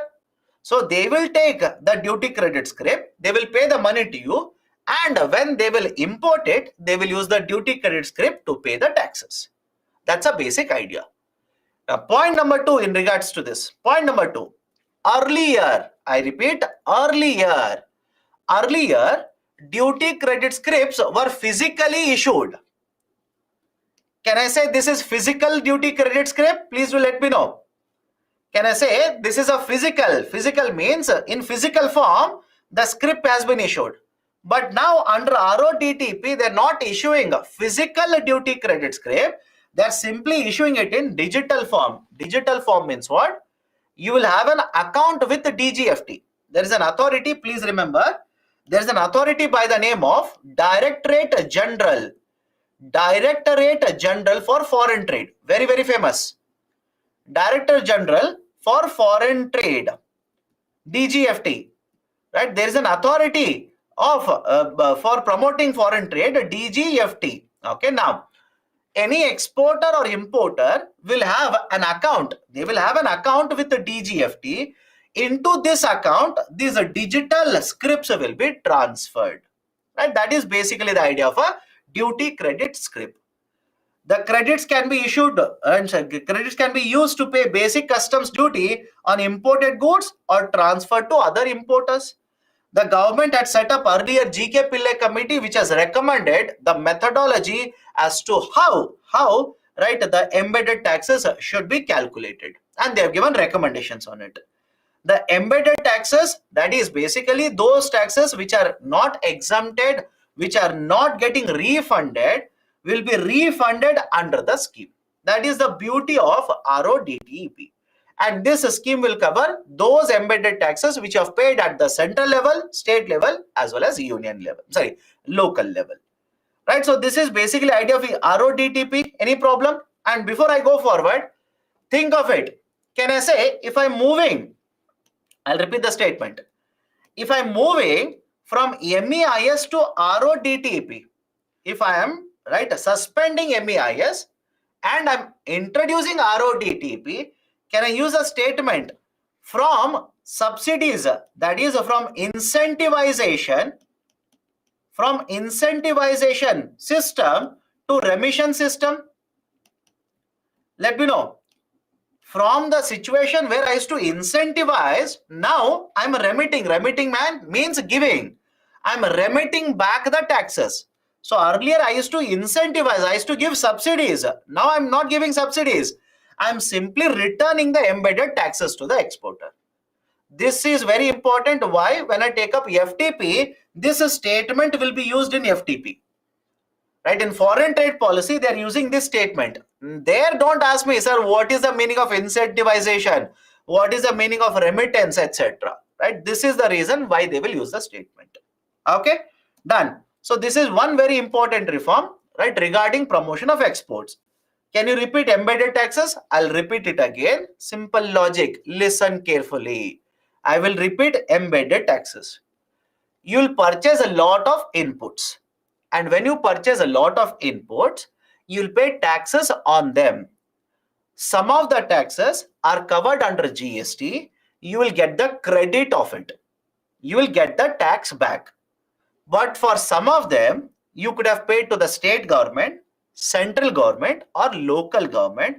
These are not covered under GST, which means these will not be credited back. These will not be given back. Such taxes, you will count it. You will include it when you decide the market price of the product. That is called as embedded tax. Okay. Next, PLI. Production linked incentive. PLI basically means production linked incentive. Now, what is this PLI? Point number one. Government of India says our import dependence is very, very high. Remember this. Our import dependence is very high. Second, whenever we import these goods into the domestic market, dollar outflow is also very high. So dollars are going out, imports are coming in. Rather than this, what if I identify certain sectors? I repeat, rather than importing it, what if I identify that sector and promote production of goods in the domestic market? Let me know.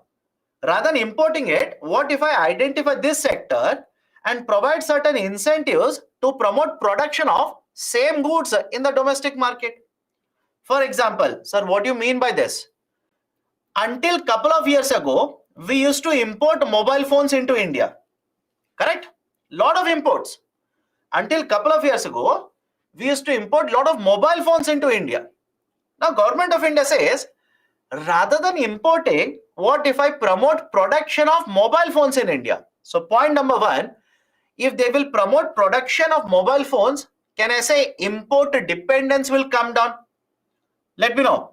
Can I say import dependence will come down? And point number two, if I promote production of mobile manufacture in India, what about investment? What about investment? Investment in Indian market will increase.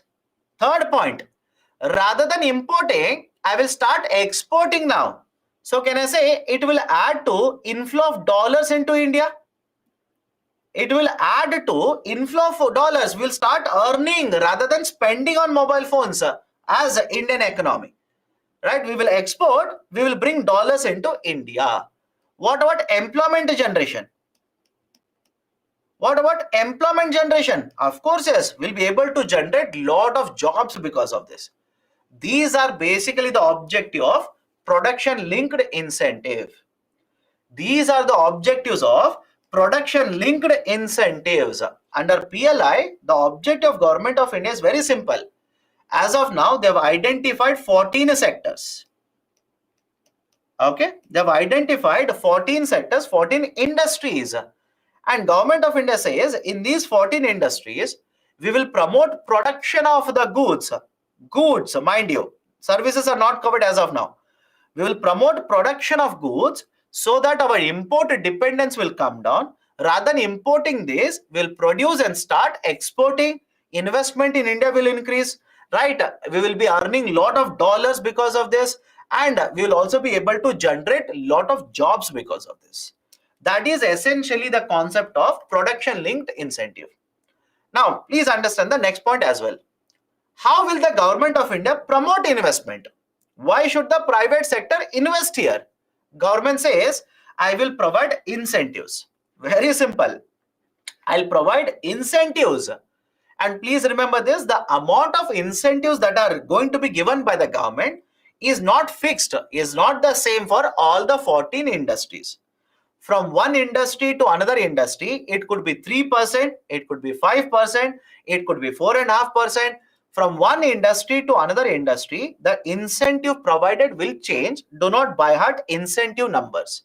But what is more important? Please remember this. Under PLI, Government of India guarantees cash incentive. I hope you understand. Cash incentives are provided by the government. That's the biggest benefit. Not scripts. I hope you understand. Not a script. Incentives are not given in script. Incentives are given in cash. For example, imagine under the PLI, you're a mobile manufacturer. You have met all the conditions. You have met all the conditions which are put by the government. Now government will make a calculation and say government has to give you 5 crore rupee in the form of subsidy. Sorry, incentive, not subsidy, incentive. 5 crore rupee in the form of incentive. Now government will not give 5 crore worth of a certificate. No. Government will give you 5 crore into your account. Government will simply transfer this 5 crore into your account. That is how cash subsidies are provided. Cash incentives are provided under PLI. But on what basis the incentives are calculated? On what basis the incentives are calculated? There are conditions. You will have to invest at least this much amount every year. I hope you understand. You will have to invest at least this much amount every year. That condition you will have to meet. In fact, I believe last week I've given an article on this only. Have you checked it? Last week I've given an article on this only, because under this, annual investment targets are set up. You will have to meet investment target. Second, you will have to have incremental sales. What do you mean by incremental sales? Compared to a specific year, compared to a base year, now you should have sold more worth of goods under PLI. I will repeat the statement. Listen carefully. Those who are typing, listen first. Right? You are not listening. I'm discussing that only. I am mentioning long form of PLI. 2 students are typing. What is incremental sales? Right? So listen first. I'm mentioning the long form. Point number 1. I'm mentioning point number 1. You are reading and asking me, typing. What is incremental sale? Which means you are not listening. Listen first. What is incremental sales? Let's say you are a company who has been identified under PLI. You are covered under PLI. Let's say this year. Right? Let's say 2023. Hypothetical number. Let's say this year. And this year, your revenue, your sales amount was 100 crore rupee. Your revenue was 100 crore. Next year, if you sell more than 100 crore, you should sell more than 100 crore. I will give you incentives. And how I will calculate incentives? Imagine you will sell 120 crore rupee. I will not give incentives on the full 120 crore. I will find out what is incremental. Incremental means extra. Incremental means addition. Right? What is this additional sales you have done compared to last year? So please tell me, what is the additional sales in this example that you have done? Can I say you have made a sales of incremental sales of 20 crore? All of you are okay with incremental sales done now? Compared to the base year, how much extra sales you have done? That is called as incremental sales. And on this incremental sales, let's say Government of India has announced incentive of 5% to you. That means how much money you will get from Government of India? You will get 1 crore rupees from Government of India.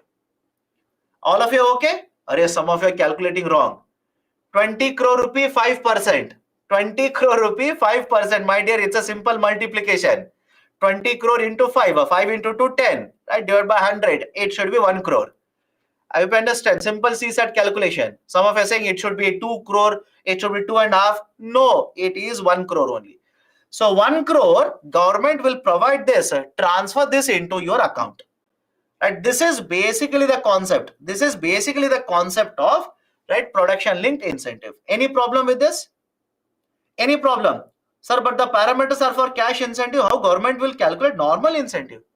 What is normal incentive? You tell me. Here it is, this way it is calculated. What do you mean by normal incentive here? I do not understand. This is how government says we'll calculate it. What do you mean by normal incentives?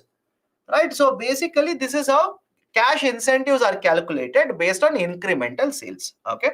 So the incentives will vary from one sector to another sector. That should be logical. Can you provide same amount of incentive for all the sectors? No. From one sector to another sector, incentives will vary. Some of the sectors will have 5%, some sectors will have 3%, some sectors will have 4.5%. So one sector to another sector, incentives will keep on varying.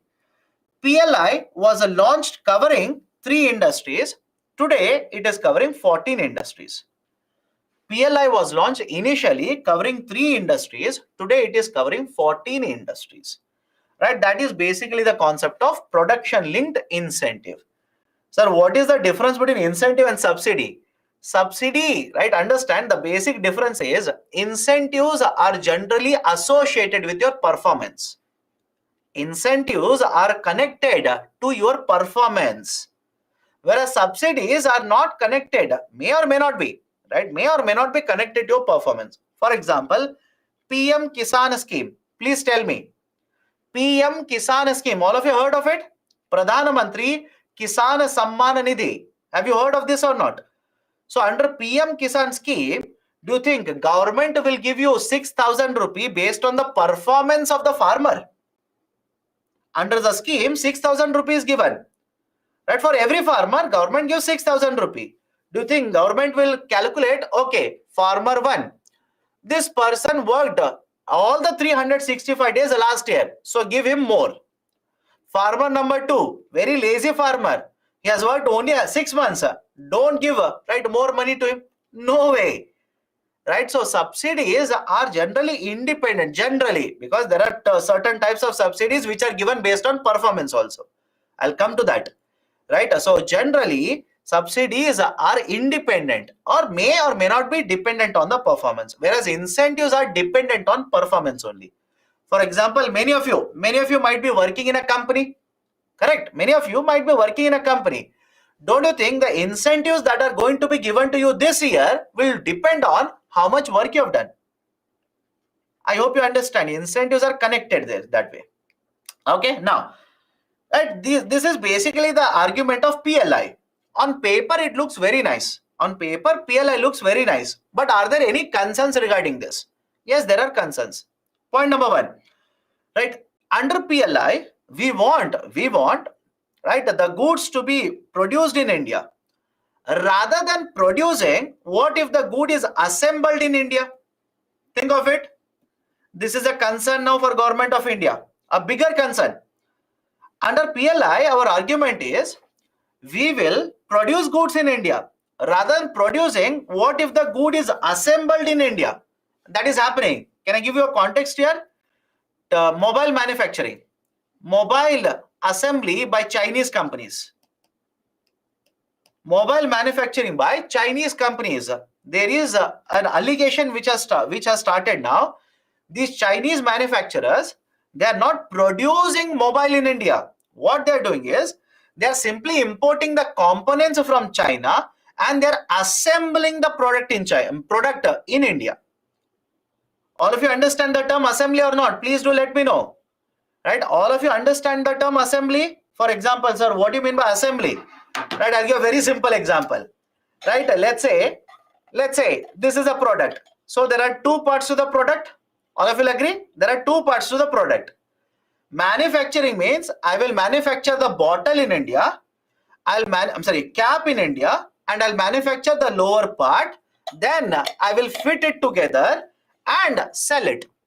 This is manufacturing.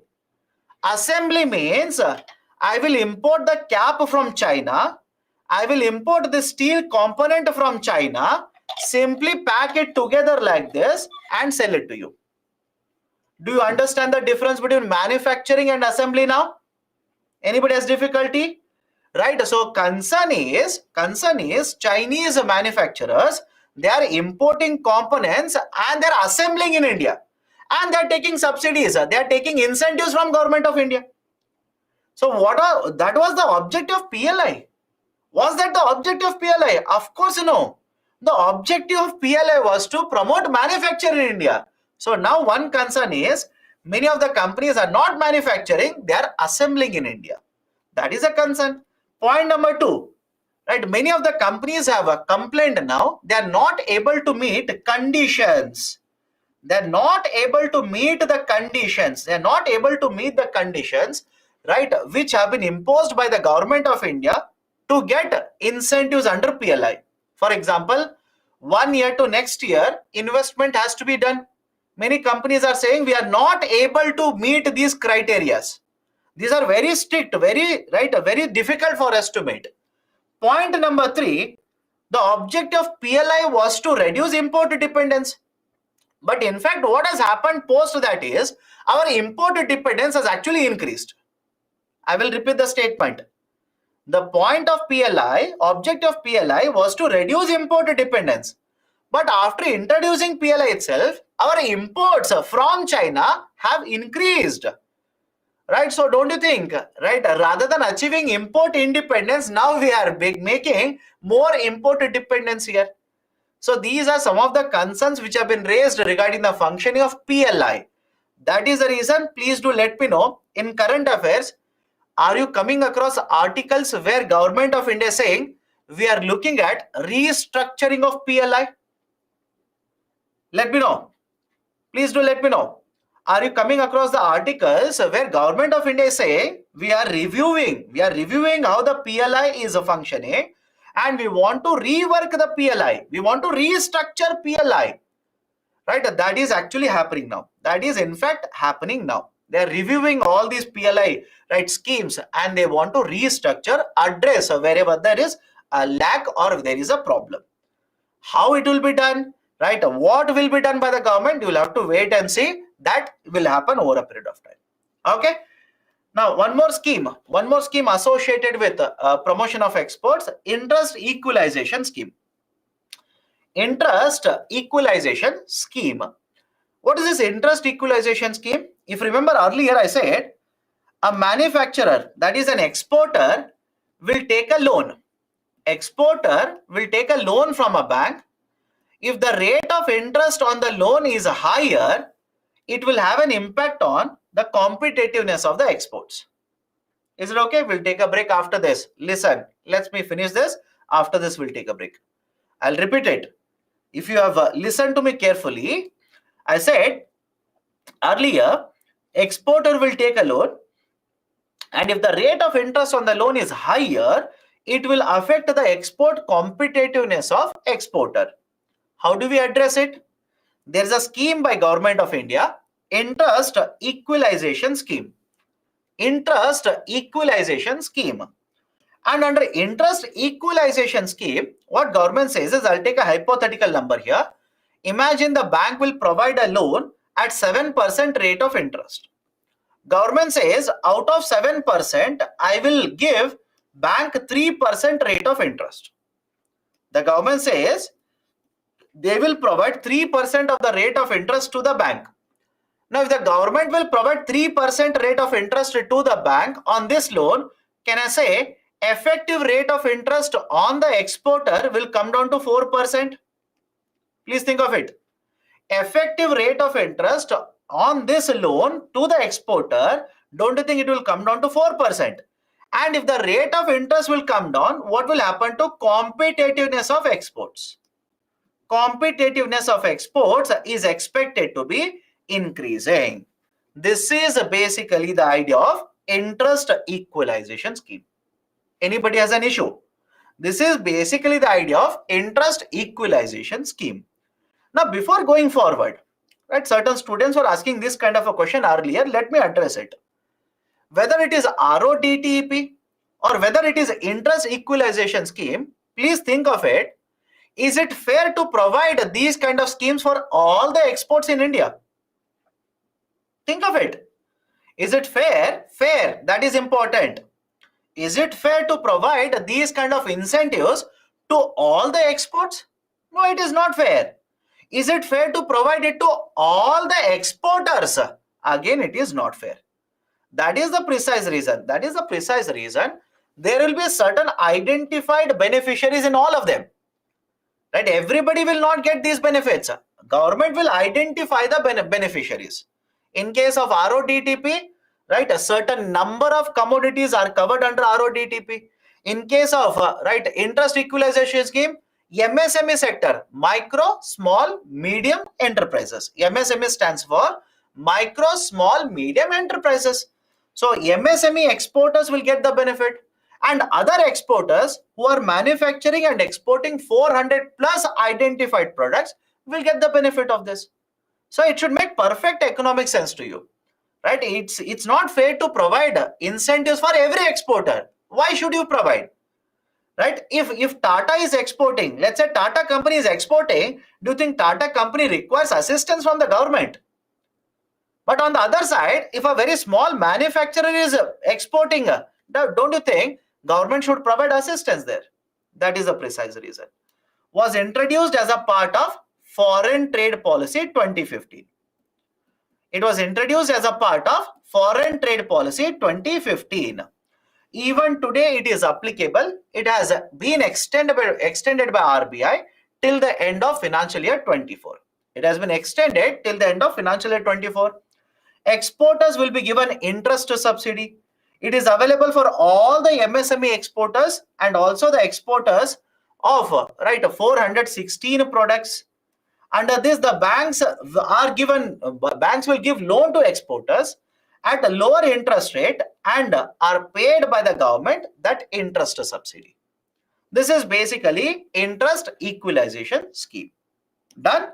Right, so these are some of the initiatives or reforms that have been taken up by Government of India to promote more and more exports from India. There is one more policy regarding promotion of export, Foreign Trade Policy 2023. Foreign Trade Policy 2023, very small concept. We will discuss that after the break. But before I take a break, if there are any concerns, please do let me know right now. Sir, is there any reason for very high import duties on cars? Yes. Government of India says these cars which are imported are luxury products. If you can import the car, it's a luxury product. So that is the precise reason government imposes heavy taxes on imported cars in India. Okay. Sir, in PLI second point, under the scheme, incentives are provided by the government provided you meet certain conditions. For example, from 1 year to next year, you will have to invest so much amount of money.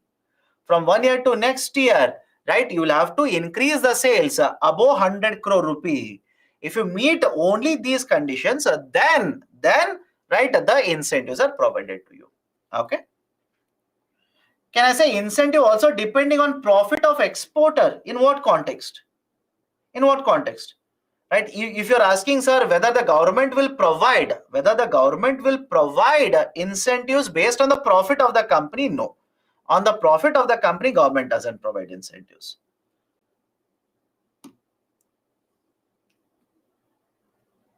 I'm not getting any news articles from you. I'm not personally giving any news articles to anyone. If you have attended Friday's class, I repeat, if you have attended Friday's class, automatically you should have got the list of the articles. Trust me, I have not identified any few people in the classroom. I will call them in secret and give them the articles. Absolutely no. Right? It is uploaded. The link has been uploaded in Friday's class. And multiple times the link has been uploaded. Okay? Sir, what is gilt-edged security? Gilt-edged security is nothing but government security.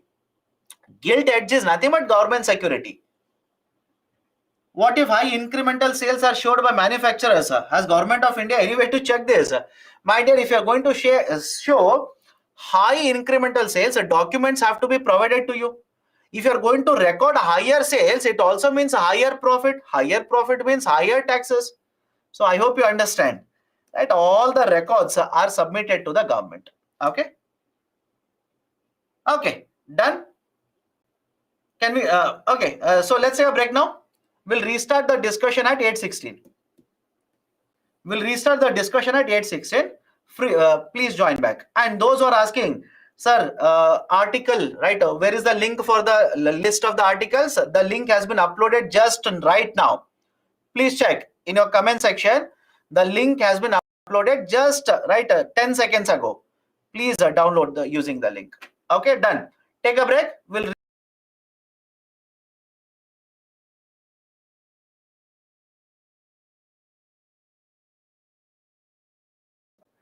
there is a free trade agreement. We are yet to discuss that. Let's finish it up. That will be end of the chapter for you. Okay. Now, what is this free trade agreement? Point number one. Every now and then, Government of India comes out with a policy to promote exports. Okay. So every now and then, Government of India comes out with a policy to promote exports from India. The exports could be goods, export could be services, whatever. We want to export more. And that is called as a free trade policy. Free trade policy. The previous free trade policy, I'll start using the short form now, FTP. The previous free trade policy, FTP, was supposed to be implemented from 2015 to 2020. 5 years. Generally, we have a trade policy of 5 years. That's a convention. It's not a rule. It's a convention. It's what we have been following. So we had a foreign trade policy of 5 years, 2015 to 2020. Now, please let me know. Please do let me know. This foreign trade policy, which was supposed to be closed, which was supposed to be finished in 2020, what do you think happened in 2020? What do you think happened in 2020? All of you know the answer to this? COVID, pandemic. And as a result of this, same foreign trade policy was extended from 2020 till 2021. Still COVID was there. Then it was further extended to 2022. Still there was a problem with the pandemic or after effects of pandemic. So Government of India finally this year has announced a new foreign trade policy. Now, what are the important points regarding this? Point number one. Under the new foreign trade policy, we want to promote more and more exports from Indian market to international market. How much is the target now? We want to export $2 trillion worth by 2030. We want to export a $2 trillion by 2030. In fact, earlier, the previous foreign trade policy had a target of $900 billion. Now we want to make it $2 trillion by 2030. That's point number one. Second, the scheme is open-ended. I repeat, the scheme is open-ended. Open-ended means what? Please look at it. Can I say earlier scheme? The previous scheme had a time period of 5 years. Let me know. Please look at the slide and answer. The earlier scheme had a sunset provision, that is, had a time period of 5 years. Now this new scheme, new policy, government says no sunset. No sunset means no end date. This is the policy which will keep on implementing, but with making changes at appropriate times. There is no due date. There is no expiry date for this new foreign trade policy. It is open-ended, no sunset date.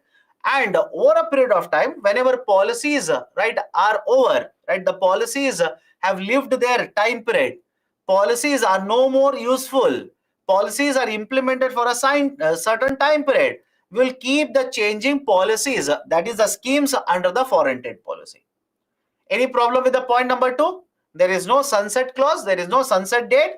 It will continue to be implemented, right? There is no withdrawal date for this. But the schemes under this, we can keep on chopping and changing the schemes. Point number three. Now we are going to shift under this from incentives to remission. Anybody has a problem? Let me know. From incentives, we are going to shift to remission now. Right? So we will have remission schemes. We will not have incentive schemes. We will also promote ease of doing business. We will also promote ease of doing business. Arre Baba. How incentives to remission? My dear, what did you listen to in the last 1 hour? If you ask me how, that shows to the extent you are attentive in the classroom. The kind of attention you are having in the classroom, that is the indicative of it. Did we not discuss why do we say incentives to remission under the new scheme? Did we not discuss this? In fact, I told you later in the classroom I will use it. Don't ask me. But anyways, sir, I will ask it. Because we are shifting from MEIS to RODTP, it is incentives to remission only. So we are going to promote incentivization now, right? Sorry, we are going to promote remission of the duties now, not incentives, because that might simply be violating certain provisions of WTO. We will also implement a lot of reforms to promote ease of doing business. We will also implement lot of schemes to promote export initiatives. For example, let me add a point here. Can I say, right, one of the ways through which Government of India is trying to promote more and more exports will be the scheme of PLI? Let me know. One of the ways through which Government of India is trying to promote more and more exports from India is scheme of PLI. What about Make in India? Right? What about the initiative called as Make in India? I'm pretty sure you've heard of it. We have not discussed, I know that.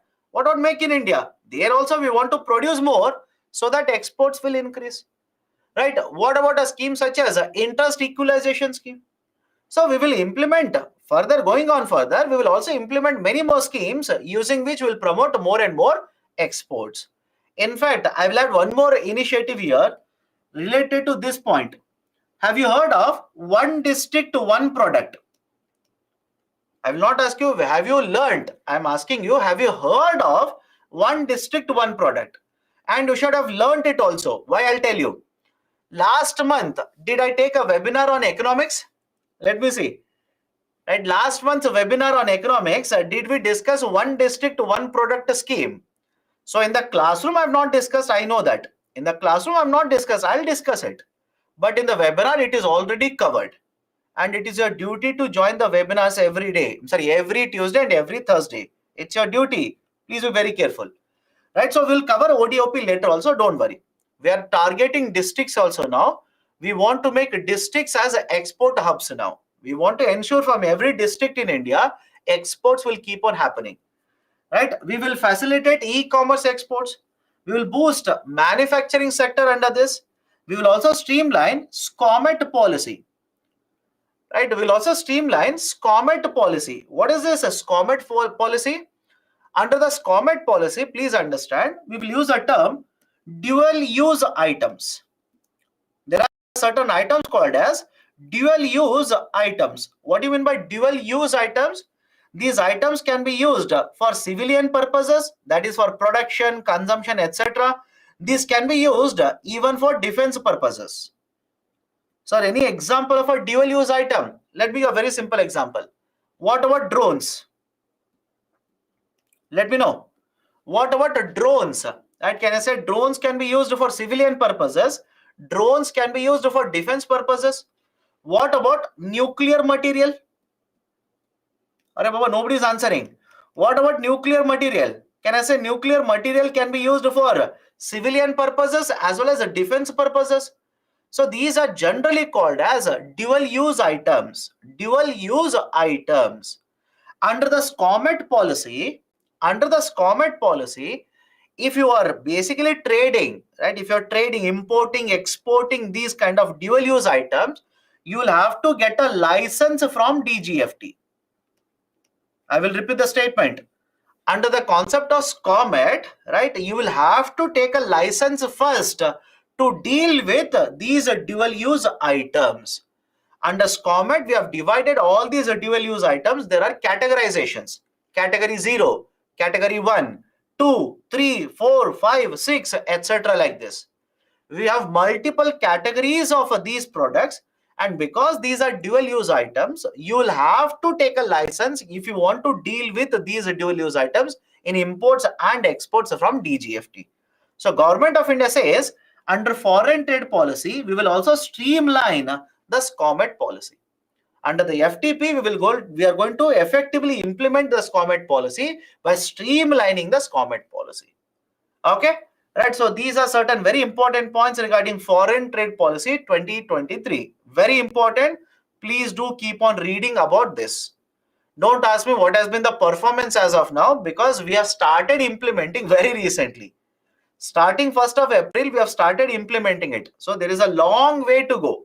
Long way to go before you start understanding, evaluating what is actually the performance of this foreign trade policy.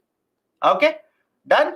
Right, so these are basic concepts related to new foreign trade policy. This is the end of the chapter for you. Right, this is basically the end of the chapter for you people. From whom should we take licenses? DGFT, Director General for Foreign Trade. Director General for Foreign Trade. What is the full form of SCOMET? Right, special chemicals, organisms, right, materials, equipments, or technology. And that is basically the full form of SCOMET. Okay, what is the current export of India in terms of dollars? Last year, we were able to export merchandise of more than $420 billion. Last year, we were able to export merchandise of more than $420 billion and services of more than $300 billion. But again, from one year to next year, the numbers will keep on changing, right? You do not have to remember. Last year, it became very important.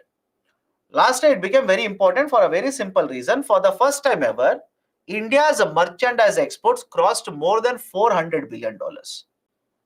Right? It is more than $400 billion. Okay, done? So this is the end of the chapter. We'll cover questions at the end of the class today. Right? Don't worry, I'll come back to this. Now, the next chapter I want to discuss is subsidies. Now, before I go forward, there are certain students in the classroom who keep on reminding me that, sir, you did not cover this, you did not cover that. My dear, please tell me today, do you think today's class, economics class, is the last class? Let me know. Do you think today's economics class is the last class for you? Did I say after 9:30 today, I will never be visible to all of you? No classes of economics? No. Then why do you keep on telling me, sir, you did not cover planning? Did I say I will not cover planning? Did I ever say that?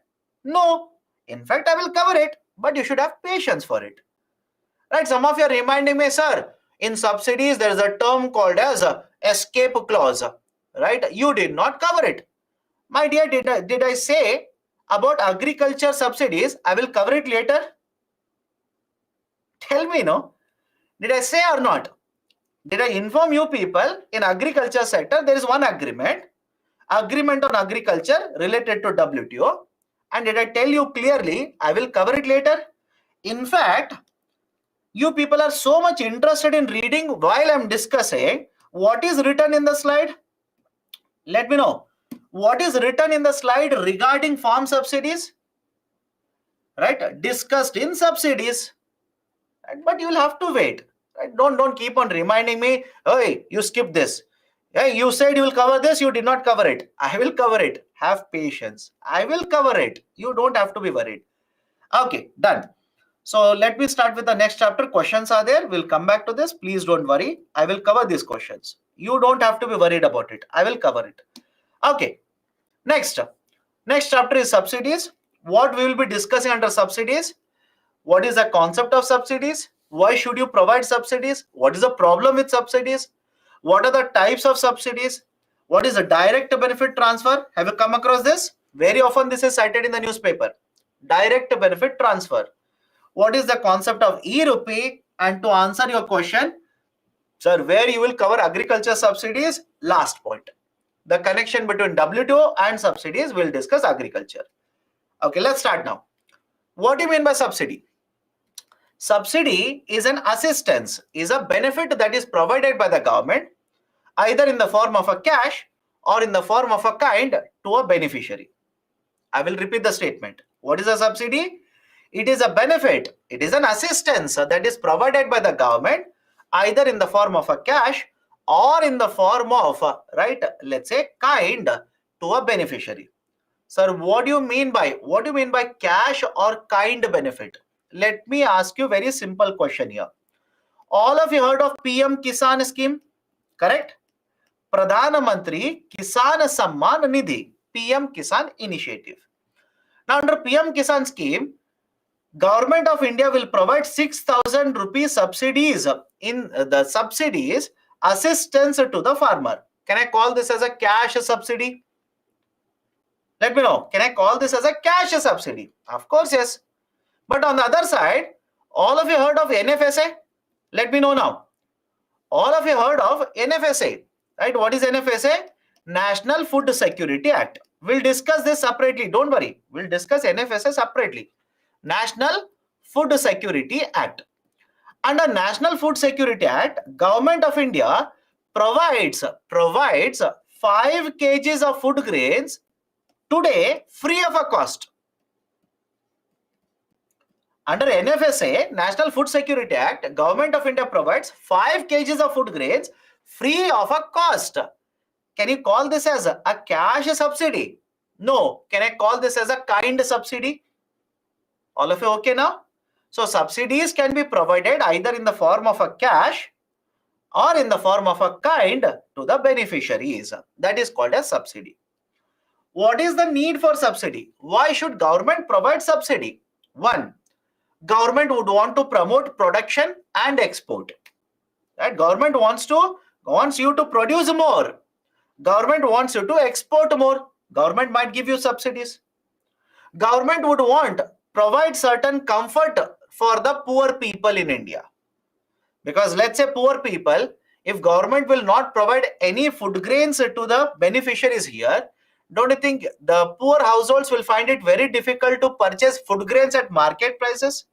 So Government of India will provide free food grains in order to provide comfort to the people. Some of you are correcting me. You are saying, sir, food grains are not given free of a cost. It is given at 2 rupees. No, my dear, under NFSA for this year. Check it and correct me if I'm wrong. Under NFSA for this year, government said 5 kgs free food grains will be given. All the terms are very important. Under NFSA for this year, free food grains will be given 5 kgs. Until last year, they were given at 3 rupees per kg, 2 rupees per kg and 1 rupees per kg. This year 5 kgs free food grain. This is there. Please check it. So understand the logic here. Why will Government of India provide subsidies? Right? One, to provide welfare to the people, to promote production, to promote consumption of certain goods or services in the market, to achieve social welfare, to achieve social objectives, to control the prices of the goods or services in the market. Otherwise, people cannot afford these products, etc. Right? So these are some of the reasons why government will provide subsidies. On the other side, are there any problems with providing subsidies? Are there any issues regarding subsidies? One, think of it and please tell me, what do you think is a better system? Providing LPG subsidy. All of you heard of LPG? Providing LPG subsidies for all the houses in India, or providing LPG subsidy only for poor houses in India? Think of it. I'll give you 2 examples. Example 1, providing LPG for all houses, or example 2, providing LPG only for certain houses such as poor houses. Don't you think second example is better? Second example is better. Now what is a term? I will use the terms now. Please understand this. The first example, where everybody will get the subsidy, this is called as universal subsidy. Any problem? The first example, where everybody will get the subsidy, every house will get the subsidy, right? Every beneficiary will get the subsidy. It is called as universal subsidy. Second one, it is called as a targeted subsidy. Second one is called as targeted subsidy. Can I give you one more example for this? Can I say National Food Security Act? It is a targeted subsidy. Think of it. Right? NFSA, National Food Security Act, is it not targeted subsidy? That is, under NFSA, all of us will not get free food grains. I hope you understand. All of us will not get free food grains.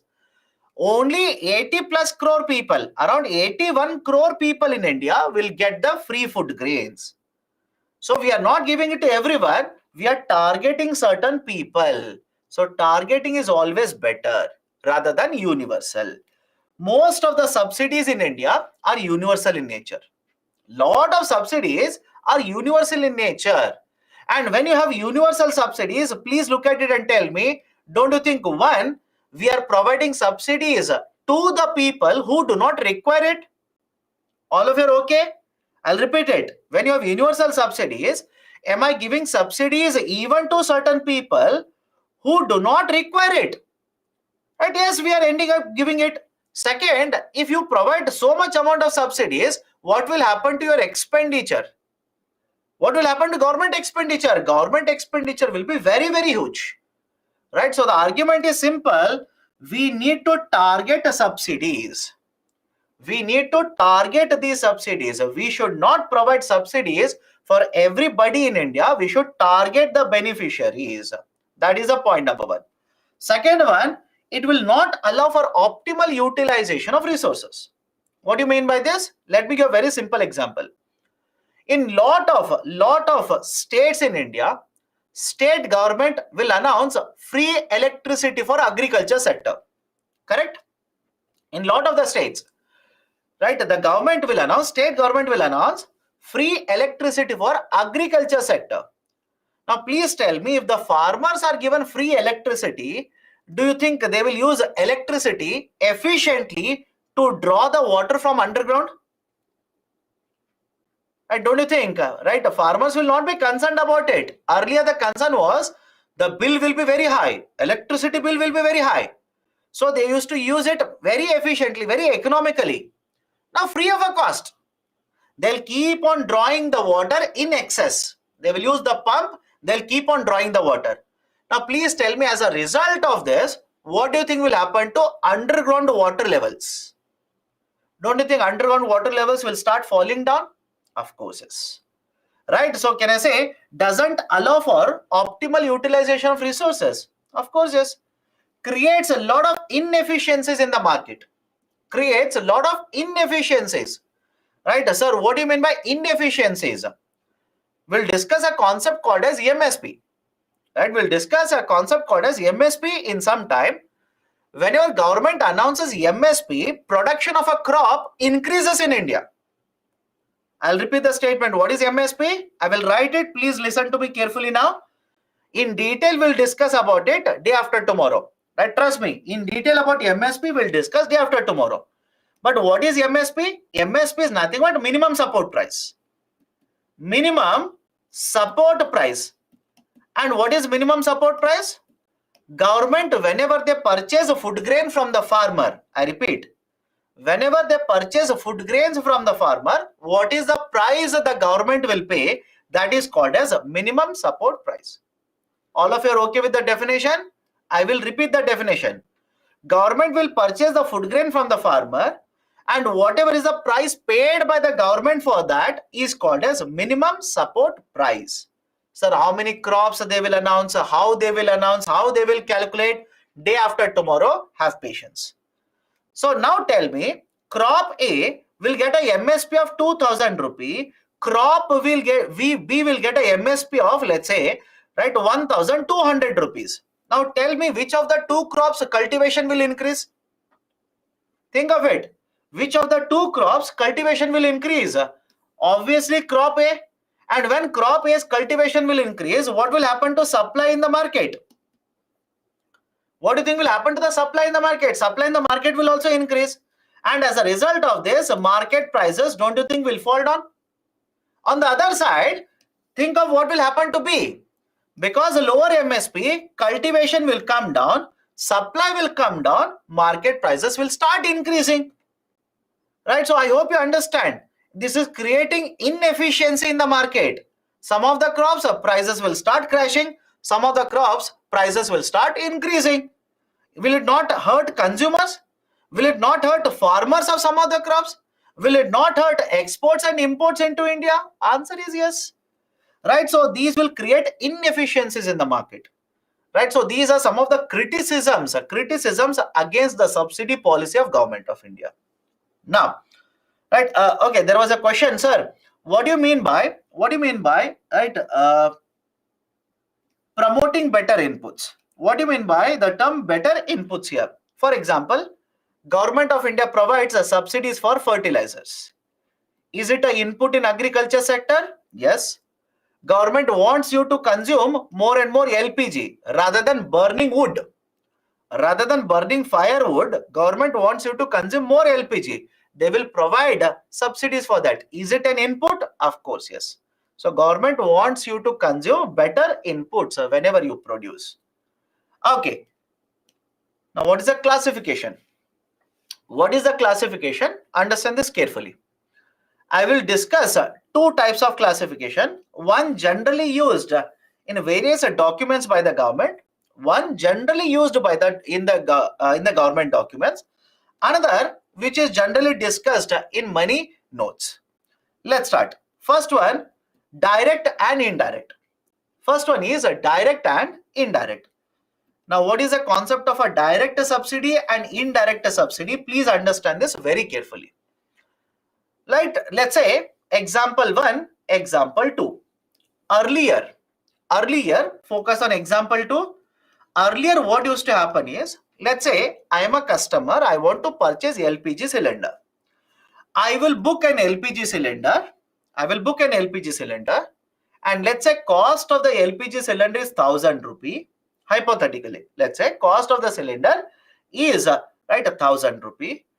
The distributor, that is an Indian company, right, HP company, whoever it is, the distributor will give the cylinder to me at 600 rupees. That is step 2. Distributor will give me the cylinder at 600 rupees. Now, government will pay, right, subsidy of 400 rupees to the distributor. Government will say, right, government will pay subsidy of 400 rupees, right, to the distributor. Now think of it.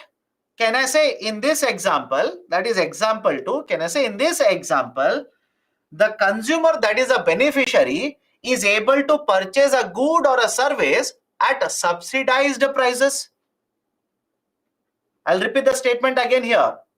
Right? In the second example, right, that is at the lower part of the slide, can I say the consumer, that is a beneficiary, is able to purchase the good or a service at a subsidized prices? Subsidized means what? Some of you are saying no.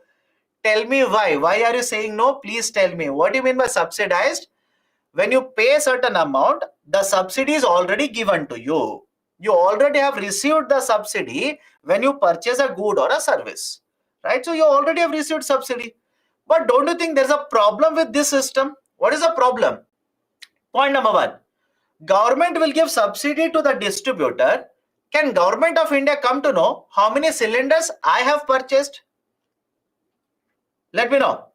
Can Government of India come to know how many cylinders I have purchased? Now, second point, can Government of India also come to know whether this distributor is giving the cylinder for a house or for a hotel? I hope you understand the second problem. Why? Please understand this carefully. Whenever you talk about the LPG cylinders, there are two types. There are basically two types. One is a commercial cylinder. Weight of a commercial cylinder is above 19 kgs. And other one is a domestic cylinder that is used in the houses.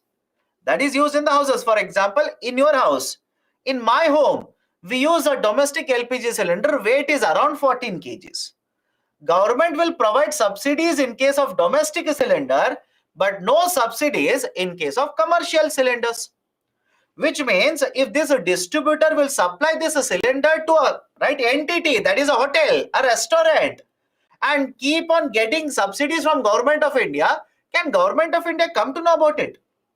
Of course no. Right? So I hope you understand. Leakages might happen. Leakages, diversion of cylinders can take place. Right? Multiple cylinders can be consumed by certain households, and no cylinders can be consumed by other households. That also I'll not come to know. These are certain problems regarding indirect subsidies. Right? So what is the indirect subsidy? Have a look at it. involves providing the good or a service at a subsidized prices. In case of direct, involves actual cash payment to the beneficiary. How? Look at example 1 now. Look at example 1. Step number 1, I will book the cylinder. Step number 2, cylinder will be sold to me at 1000 rupees. Cylinder will be sold to me at 1000 rupees. Step number 3, government will transfer this 400 rupees subsidy into my bank account. Now tell me, between example 2 and example 1, don't you think example 1, we are targeting the beneficiaries? Correct? Example 1, we are targeting the beneficiaries. Second, right, we will come to know, that is government will come to know how many cylinders I am purchasing. And government says, in a year, I will provide you maximum 12 cylinders subsidy. Simple. In a year, maximum 12 cylinders, I will give you subsidy. In fact, the argument is 12 is also very high.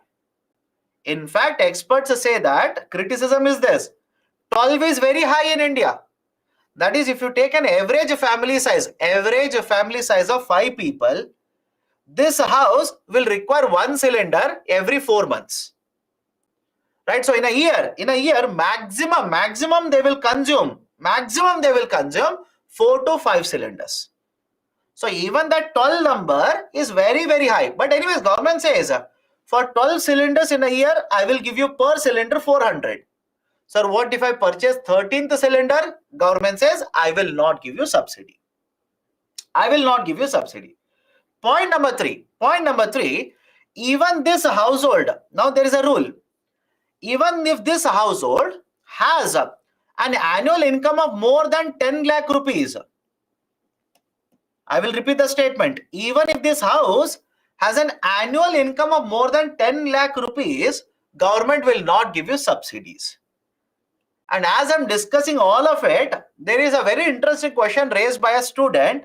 Sir, is this subsidy universal subsidy or a targeted subsidy? You tell me. Right? Don't you think that is pretty much clear based on the discussion? Don't you think that is pretty much clear? In fact, I use the term also. I asked you first question, is it targeting the beneficiaries or not? Of course, yes. So then it has to be targeted subsidy. Right? So understand this. Direct subsidy means subsidies are provided to the beneficiaries, not to the supplier, to the beneficiaries. You purchase at market price and government will give you subsidy. This is basically idea of a direct subsidy. So now one more point should be very clear to you. One more point. What is the point? Same scheme, can it be a direct subsidy as well as a targeted subsidy? Think of it. Right? One scheme, can it be a direct subsidy as well as targeted subsidy? So no, it cannot be. My dear, example is there right in front of you. Example is there right in front of you. That is LPG subsidy in India. Today, it is a targeted subsidy. It is also a direct subsidy. Right? In fact, day after tomorrow, not tomorrow, day after tomorrow, because just a repetition now, tomorrow is a public holiday. Tomorrow is a public holiday, no classes. So day after tomorrow, we will discuss a concept called as direct benefit transfer. DBT. What is DBT? It's an initiative of Government of India where more than 300 schemes are covered under this. Where more than 300 schemes are covered under this. Right? These schemes either will be in the form of kind schemes, that is subsidy will be in the form of kind or in the form of cash. But argument of DBT is we are going to target beneficiaries. We are going to identify the right beneficiary and transfer subsidies to the right beneficiary. For example, NFSA, National Food Security Act. It's a kind subsidy. All of you are okay with this? Let me know. National Food Security Act, it's a kind subsidy, targeted subsidy. It is part of DBT now. LPG subsidy, right? Just now we have discussed this. LPG subsidy, right? It's a cash subsidy. It is also part of DBT now.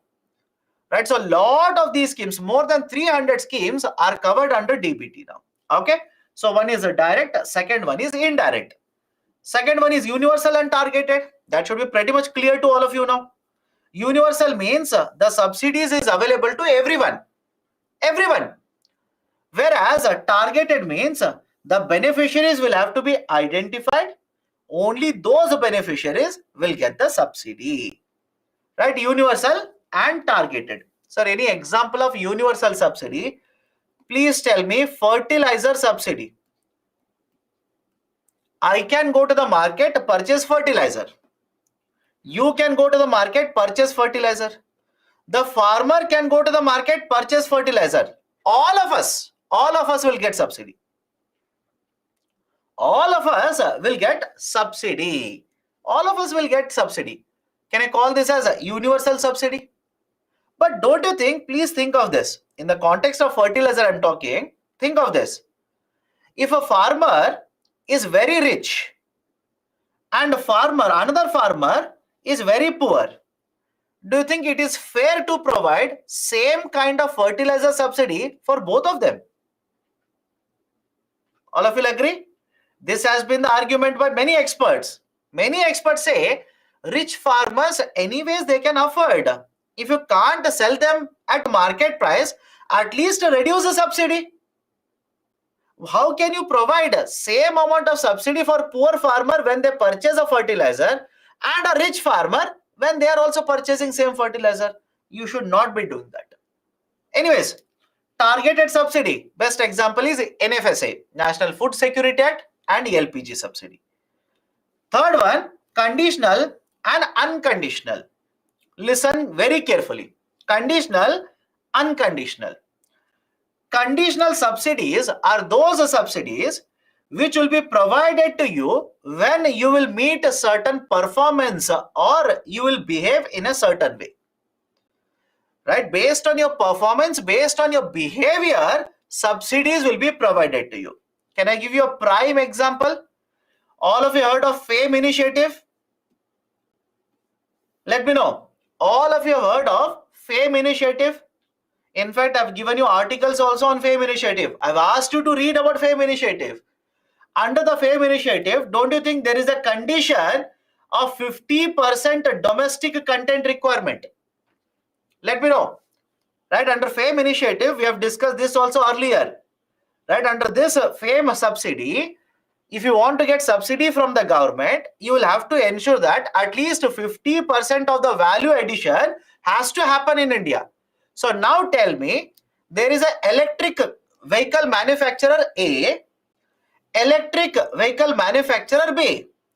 If company A meets the condition, company A will get subsidy. If company B will not meet the condition, company B will not get the subsidy. So can I say, in this case, subsidy is given based on the performance or the behavior of the beneficiary.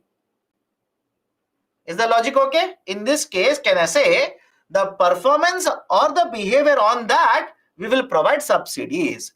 These are called as conditional. These are called as conditional. On the other side, unconditional. Best example, PM Kisan scheme. Anybody in the classroom who says, sir, I've seen the PM Kisan scheme, 6,000 rupees connected to performance or the behavior of the farmer. Anybody in the classroom? Absolutely no. Right? Government simply says 6,000 rupees is income support, you take it. You use it for whatever purpose you want, you use it. Right? That is basically unconditional. Next one, implicit and explicit. Slightly tricky. Follow this carefully. Slightly tricky. Implicit and explicit. In case of implicit, the government will control the supply and also control the prices. In case of explicit, this is for implicit, this is for explicit. In case of explicit, government will clearly state for whom the subsidies are supplied or given. Let me start. PM Kisan scheme. Simple example. PM Kisan scheme. Tell me, is government very clear to whom the subsidies are given? Let me know. Is the government very clear for whom subsidies are going to be given? Of course, yes. Some of us saying no. My dear, can you get PM Kisan scheme? Can you get subsidy under PM Kisan scheme? Can I get, right? Look at the name. So very difficult to remember this scheme. My dear, the name itself is PM Kisan. What more you want? And what more you want? And don't you think the target is there in the name itself? That is, they are going to provide only to farmers. I cannot get PM Kisan incentive. I cannot get that. Sorry, in subsidy. I cannot get 6,000 rupee. I'm not a farmer. Right? Can IAS officer get 6,000 rupee subsidy? No. Only farmers. Only farmers. Only farmers are supposed to get 6,000 rupee. Right? That is, can I say explicit subsidy? Can I say explicit subsidy? But on the other side, let me introduce one more concept to you. The idea of cross subsidization and railways. Right? In railways, let me know. I'm pretty sure all of you know this. In railways, don't you think if you purchase a general class ticket, the ticket prices are very low? Correct or not? Let me know. If you purchase a general class ticket prices are very low. In fact, please understand this logic. In fact, government says, if the actual ticket price is, let's say, 6 rupees, if the actual cost is 6 rupee, for general class, I will not charge 6 rupee. I will charge 4 rupee. If the actual cost is 6 rupee, I will not charge you 6. If you purchase a general class, I will charge you 4 rupee. Now, please tell me, is this a subsidy of 2 rupees or not? Let me know. Is this a subsidy of 2 rupee? In this example, can I say government is giving you a subsidy of 2 rupee? But now tell me, general class ticket, is it available only for the poor people? Let me know. Is it available only for the poor people? Is it available only for the middle class people? No. Can I say it is applicable to everyone? It is applicable to everyone. Anybody can purchase a general class ticket. So now think of it. Can I say government, by controlling the supply, government by deciding the prices, is providing certain subsidies for anyone in the market, right? But this is called as implicit subsidy. This is called as implicit subsidy. Implicit, government controls the supply, government decides the prices, hence this is called as implicit subsidy. Anybody has a problem with this? Let me know. Anybody has a problem with this? Government is not saying I will give you 2 rupee subsidy. No way. Government simply says, right, purchase a general class ticket at 4 rupee, which means government has already given to you a subsidy of 2 rupee. Right? So these are called as implicit subsidies. Right? So railways is the best example of implicit subsidies. Railways is the best example of implicit subsidy. Okay. Now let me go forward. Sir, can we consider this as a universal subsidy? Yes. Yes. Right. It is available to everyone. It is available to everyone. But please understand, universal subsidies, you can get it in a different way altogether. There are different ways through which universal subsidies can be provided. Right? Let's say, just think of this. Just think of it. Government of India for all the houses will provide subsidy of 400 rupee in the form of cash. Think of it. Please think of it.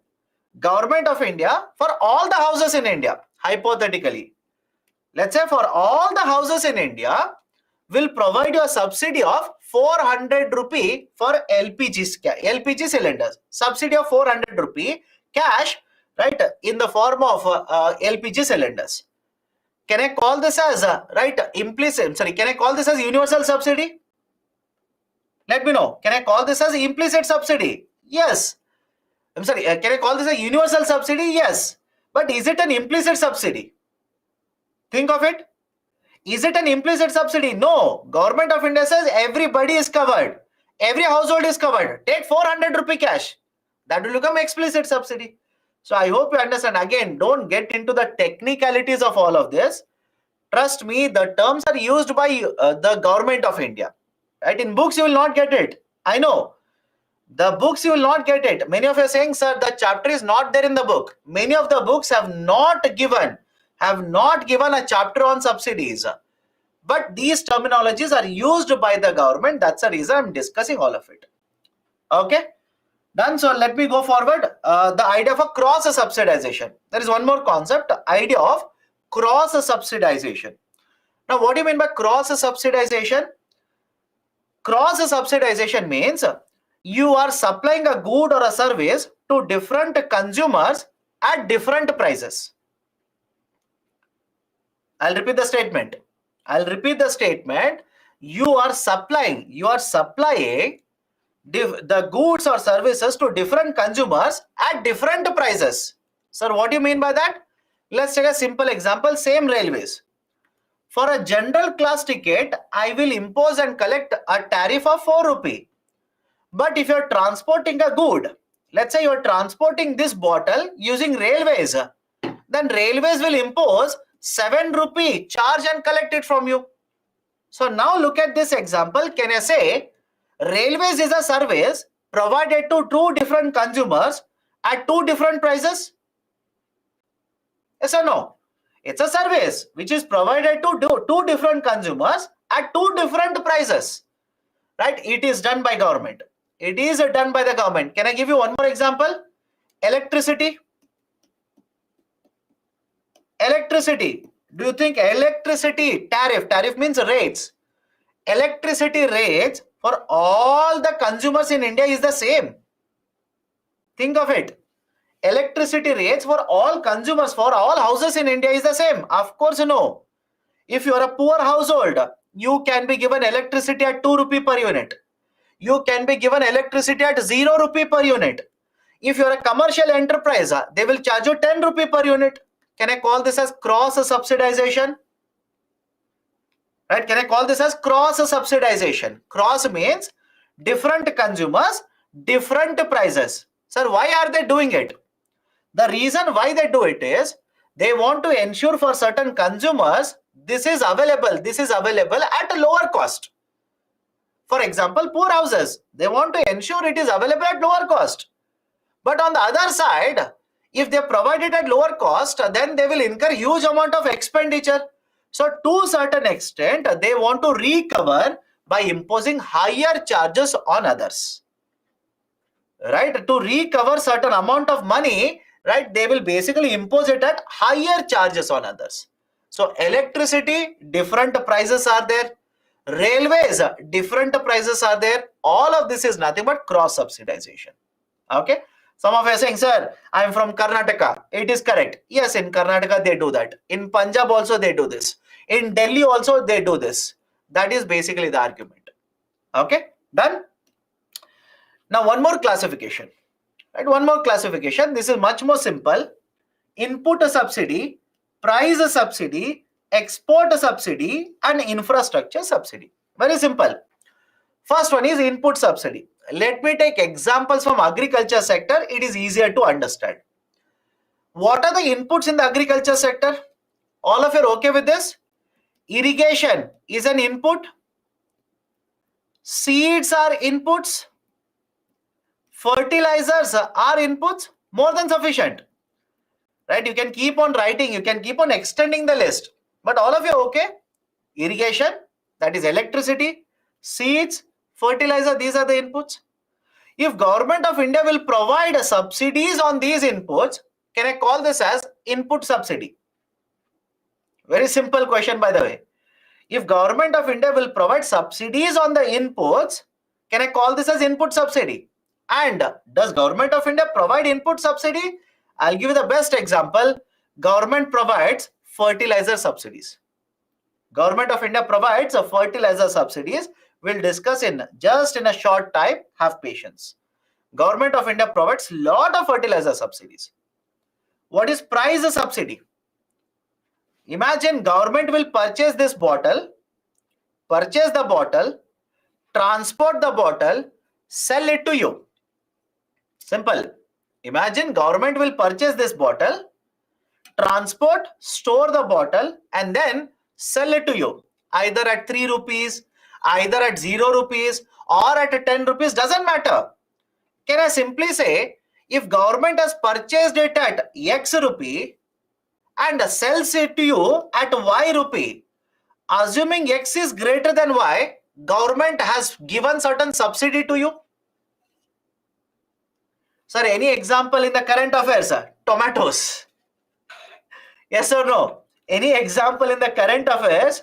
Tomatoes. Right? Don't you think government is purchasing tomatoes at a higher price in some market, giving it to the buyers at lower prices in the market? Sir, any other example? My dear, food security. National Food Security. Correct or not? National Food Security Act. Under that, government will pay certain money, procure food grain, purchase food grain, transport, store it, then sell it free of a cost. Not even collect 1 rupee, sell it free of a cost. Which means, don't you think government is incurring or government is providing certain price subsidy to the beneficiaries? Right? So price subsidy means the difference between the price at which government will purchase and the price at which government will sell, assuming the price of purchasing higher than price of selling. If it is vice versa, I hope you understand. Let me give a very simple example. If government will purchase the bottle at 40, sell to you at 5 rupees, can I say government of India has given you a price subsidy of 35 rupees? Correct or not? Government of India has given you a price subsidy of 35. But what if government of India does vice versa? They will purchase it at 40, sell it to at 50 rupees. Does it mean they are giving you subsidy here? Right? Does it mean government is giving subsidy? Absolutely no. Absolutely no. The best example for price subsidy is food grains which are distributed under public distribution system. Under public distribution system, for example, some time ago I said food grains are given free of a cost by the government now for certain beneficiaries. So they will purchase at, let's say, 40 rupees. They will give it to you at 0 rupees. So how much is the price subsidy? That is 40 rupees. So public distribution system, PDS. Okay, we'll discuss how FCI will purchase, how PDS will identify, right? How many people have been identified, how much kgs are given, what is given. We'll discuss all of it, don't worry. Next one is export subsidy. I will give a very simple example. Tell me whether this is correct or not. MEIS and SEIS. Let me know. Export subsidies, MEIS and SEIS. Anybody in the classroom who is right going to ask me, sir, what is MEIS?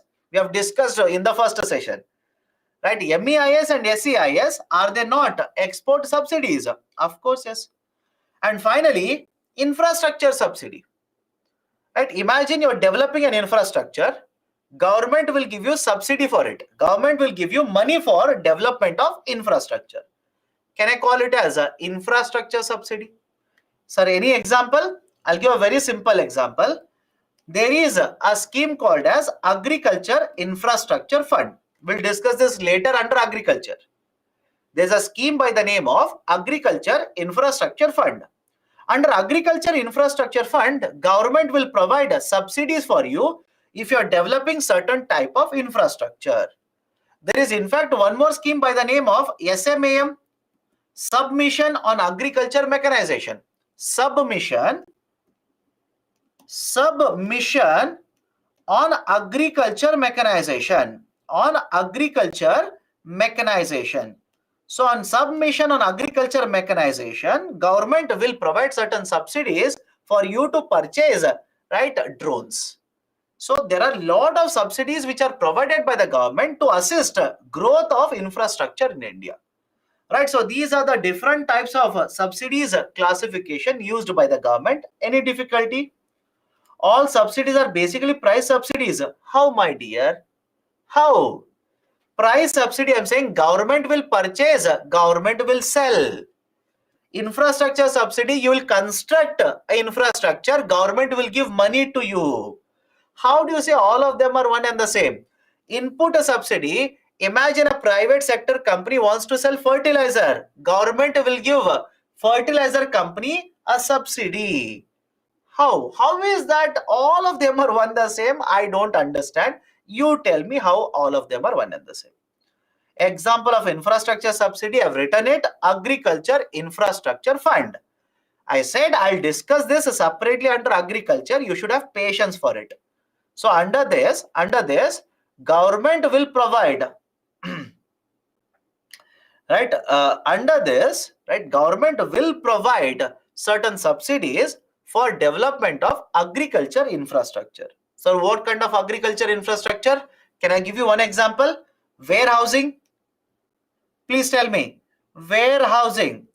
Right? Don't you think warehousing is agriculture infrastructure or not? Right? So government will provide certain subsidies for growth and development of agriculture infrastructure. We'll discuss that later. Please don't worry. Okay?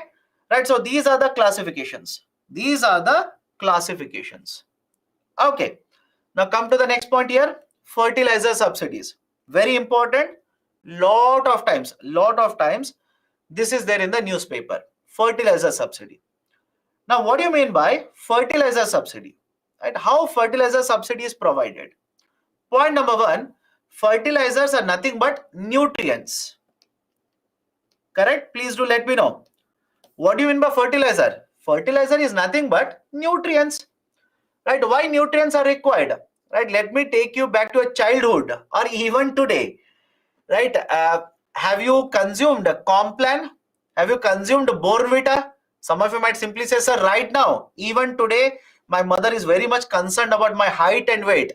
They will give me Complan.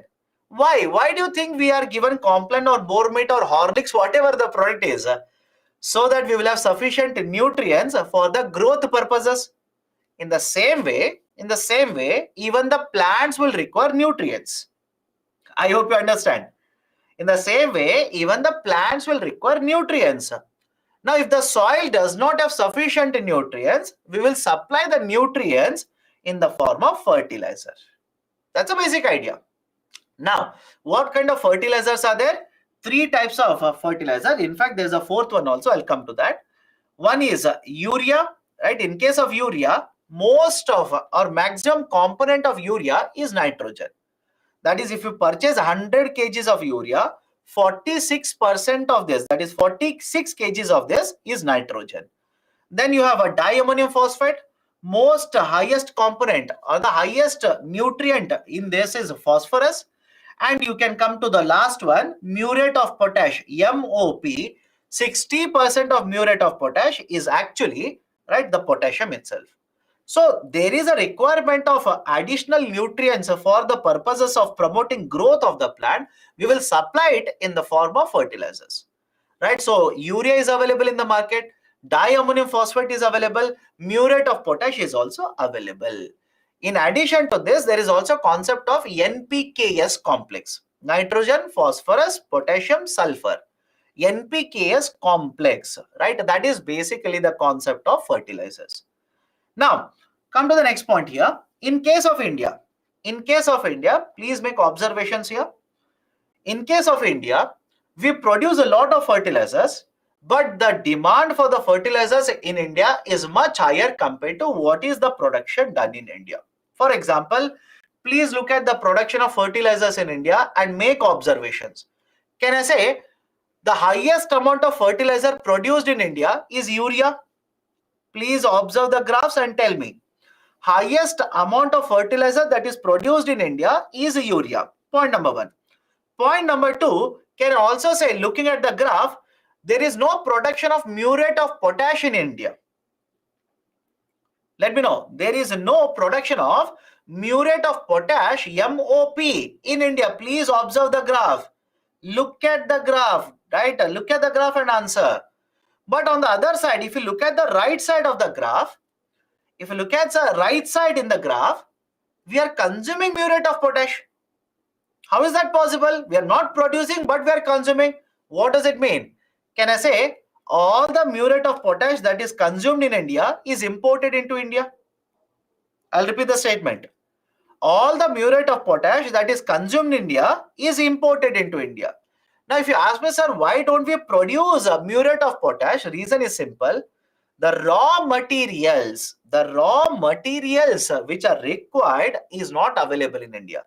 That's a precise reason. We will simply import it. Point number 3. Please observe and tell me, is it correct if I say highest consumed fertilizer in India is urea? Highest consumed fertilizer in India is urea. Highest imported fertilizer in India is urea. Right? So all these points are important for UPSC. Please remember this. Please remember. Right? So muriate of potash, we import it. Urea, we produce it, but even then we import it. Right? A diammonium phosphate, right? We produce it, then also we import it. Complex fertilizer. Complex means what? NPKs. NPKs is a complex fertilizer. Nitrogen, phosphorus, potassium, and sulfur. It's a complex fertilizer. Right? So NPKs is also manufactured. We also, right, use it in the domestic market. Done? So these are certain very important points. Now, in case of all these fertilizers, government will provide subsidies. The question is, what is muriate of potash?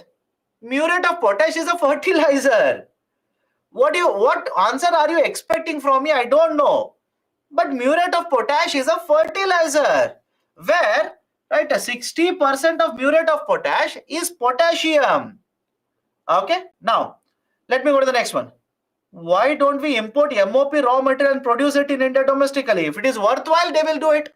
Rather than importing, manufacturing, they feel it is better to import. They are able to do that. Okay. So let me go to the next point. Government of India, through Department of Fertilizer, which functions under Ministry of Chemicals and Fertilizers, provides subsidies for all the fertilizers in India. Provides subsidies for all the fertilizers. How the subsidy is given? Please look at it. Please look at it. In case of urea, we provide subsidies based on the cost of production. I'll come back to this, just have patience. In case of urea, we provide subsidies based on the cost of production. In case of a diammonium phosphate and a muriate of potash, we follow a system from 2010 which is called as nutrient based subsidy. We follow a system which is called as a nutrient based subsidy, NBS, nutrient based subsidy. Now, what is the calculation? How do we provide in urea the subsidy? How do we provide subsidy in case of MOP and DAP? Let's try and understand it. Let's start. Let's start. Imagine I'm producing a bag of urea. Okay, imagine I'm a private sector company. I'm producing a bag of urea and I want to sell it in the market, including profit. I want to sell it in the market, let's say at 900 rupees. Again, all these are hypothetical calculations because in reality, the actual market price per bag of urea today, it is more than 2000 rupees. Actual market price. But in the market, we are not going to sell it at 2000. Why? I'll tell you. So imagine I want to sell it in the market at right 900 rupees, including profit. But Government of India says, don't sell it at 900 rupees. Please sell it at 300 rupees. Right? So automatically I will ask the government, if you are asking me to sell it at 300, from 900, if I sell it at 300, right, I'm going to incur a loss of 600. So government basically says, I will give you a subsidy of 600 rupees. I will give you a subsidy of 600 rupees. All of you are okay with how urea, right, subsidies are provided by the government? Please do let me know how urea subsidies are provided by the government. Right, whatever is your cost of production, government will ask you to sell it at a certain MRP in the market. So the difference between that is provided in the form of subsidies. Now, in case of DAP and MOP, different. In case of these, it is different. We follow concept of nutrient-based subsidy. What do you mean by nutrient-based subsidy? For every kg of nutrient that you consume, government will fix the subsidies. I will repeat a statement here. For every kg of nutrient that you consume, government will fix a certain amount of subsidy. Now, what is the meaning of it? Let's start. Right, let's start. In case of diammonium phosphate, right, 18% of DAP is a nitrogen and 46% is phosphorus. What is the meaning of it? Let me explain it. Follow this carefully.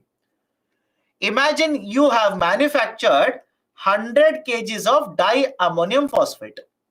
Imagine you have manufactured 100 kgs of diammonium phosphate, which means out of 100 kgs, 18 kgs is nitrogen and 46 kgs is phosphorus.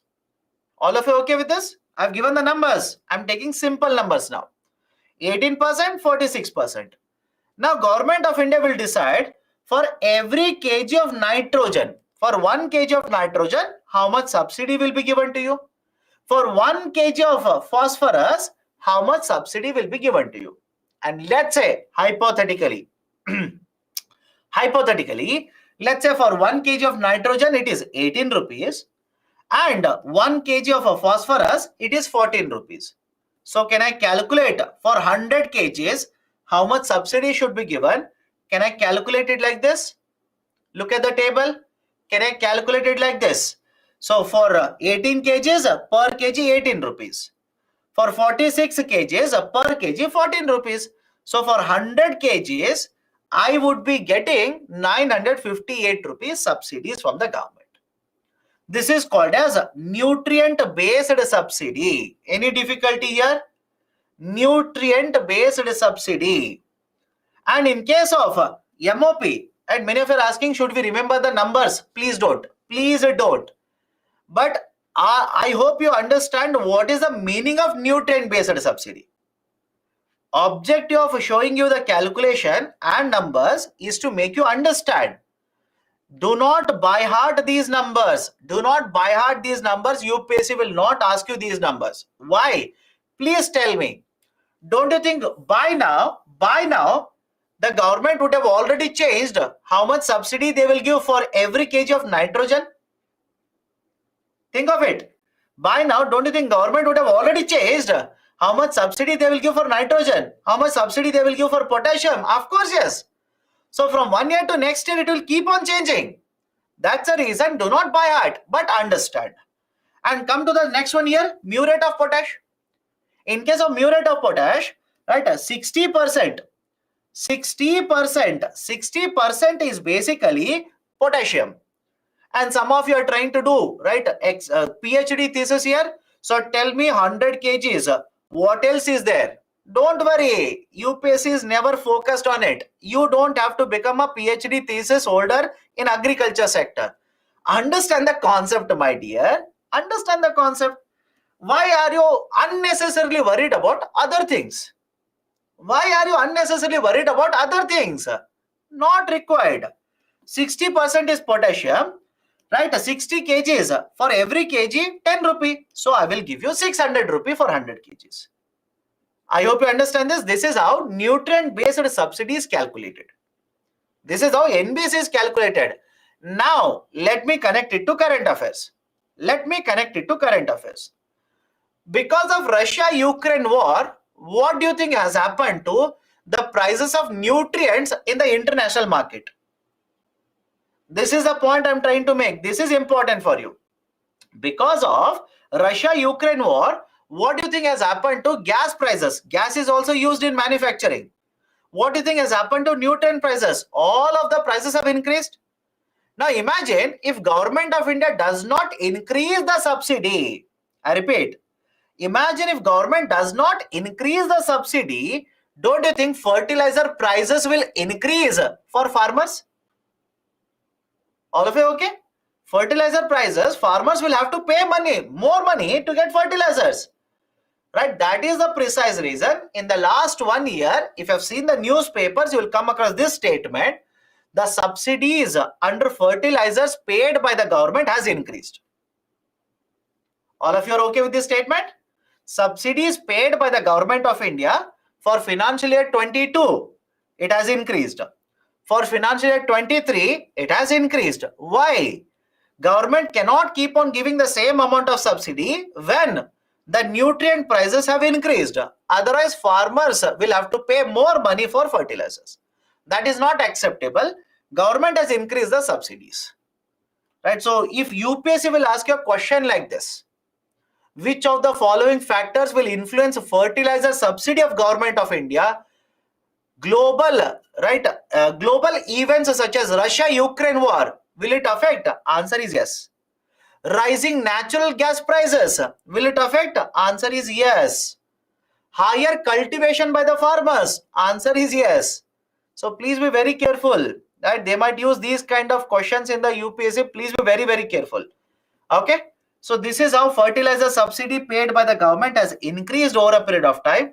Don't ask me, sir, 21, 22, why it has not increased, it has decreased. My dear, it is not for the full financial year. It is not for the full financial year. That's a reason. Don't ask me, right?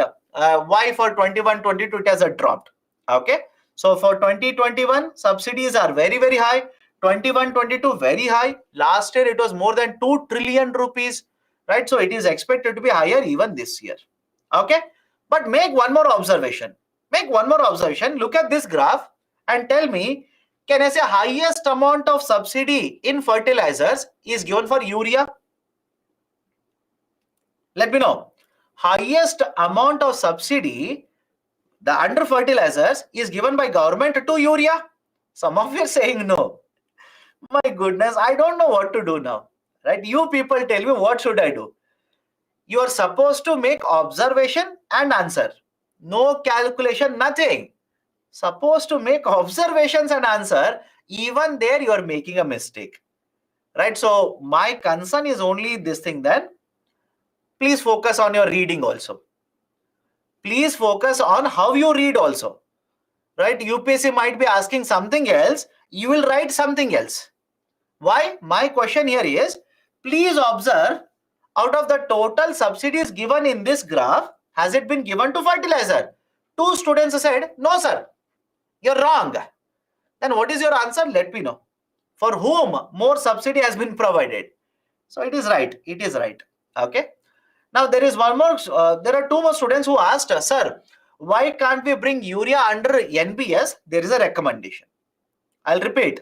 Why can't we bring urea under NBS? There is a recommendation. Government of India so far has not done it.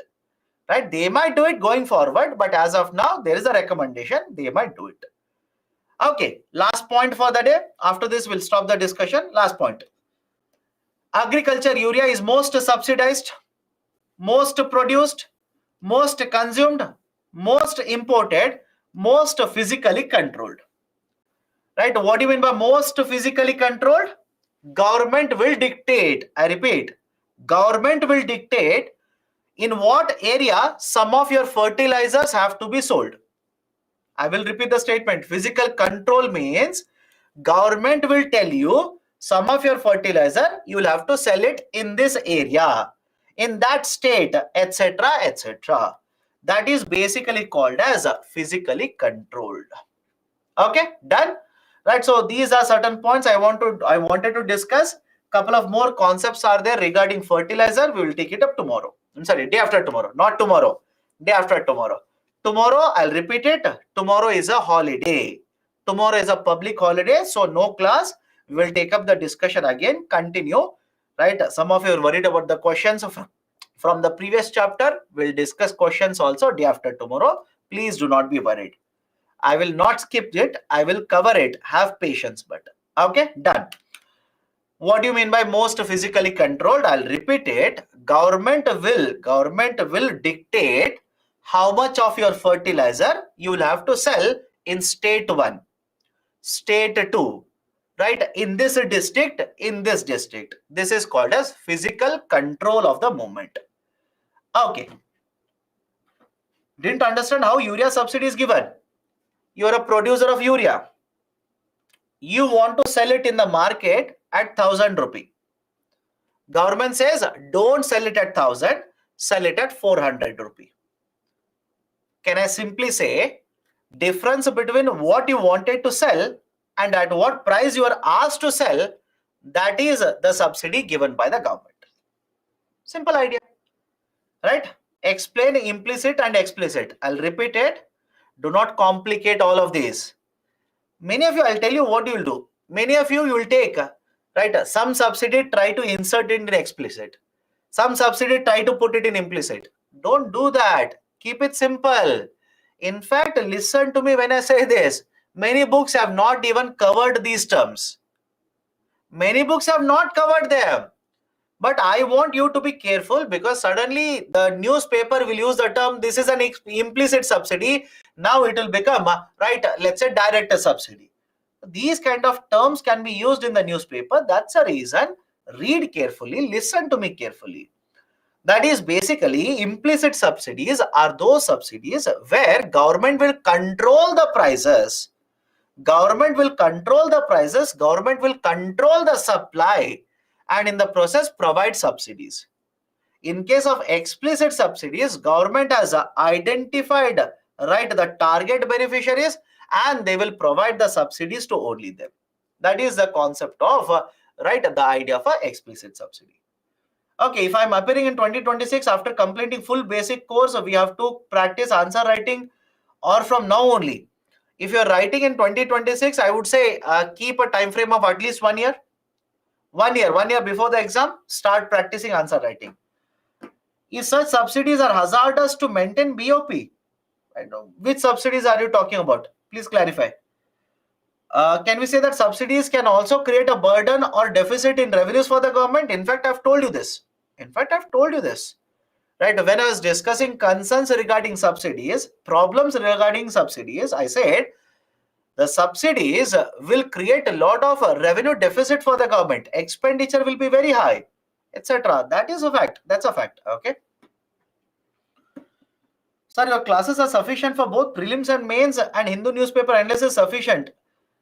Can I study some material NCERT regarding economics? You can read NCERT. You can read Tamil Nadu textbooks also, class 11th and class 12th. You can use these resources. But please be very careful, right? I will not say that only my class notes will be sufficient. I've never said that. I will never say that. Why? You'll have to keep on updating lot of current affairs. You'll have to keep on updating lot of current affairs. Okay. So you told India's overall BOP is in deficit, but in book it has mentioned that change in reserves increase in 21-22. Do me a favor, type in Google. Right? I don't want to take the name of the student who's asking, but I read this in the Google. Do me a favor, type it in the Google. And in the Google, you'll see that for this year and the last year, there is going to be a BOP deficit. That's what I said. Right? In the last couple of years, we are facing BOP deficit. It doesn't mean that always there is a BOP deficit. It all depends on so many transactions that are going to take place under BOP. So from 1 year to next year, it could be a deficit, it could be a surplus, etc., etc. There is no guarantee what is going to happen. Okay. Done. Right. So let me stop the discussion today here. We'll continue the discussion day after tomorrow. We'll pick it up from fertilizer subsidies, then go forward, and we'll also discuss the questions from the previous chapter. Okay, so that's it from my side. Take care. See you on Wednesday morning sharp 6 a.m. Happy Independence Day to all of you. Right? Take care. See you on Wednesday.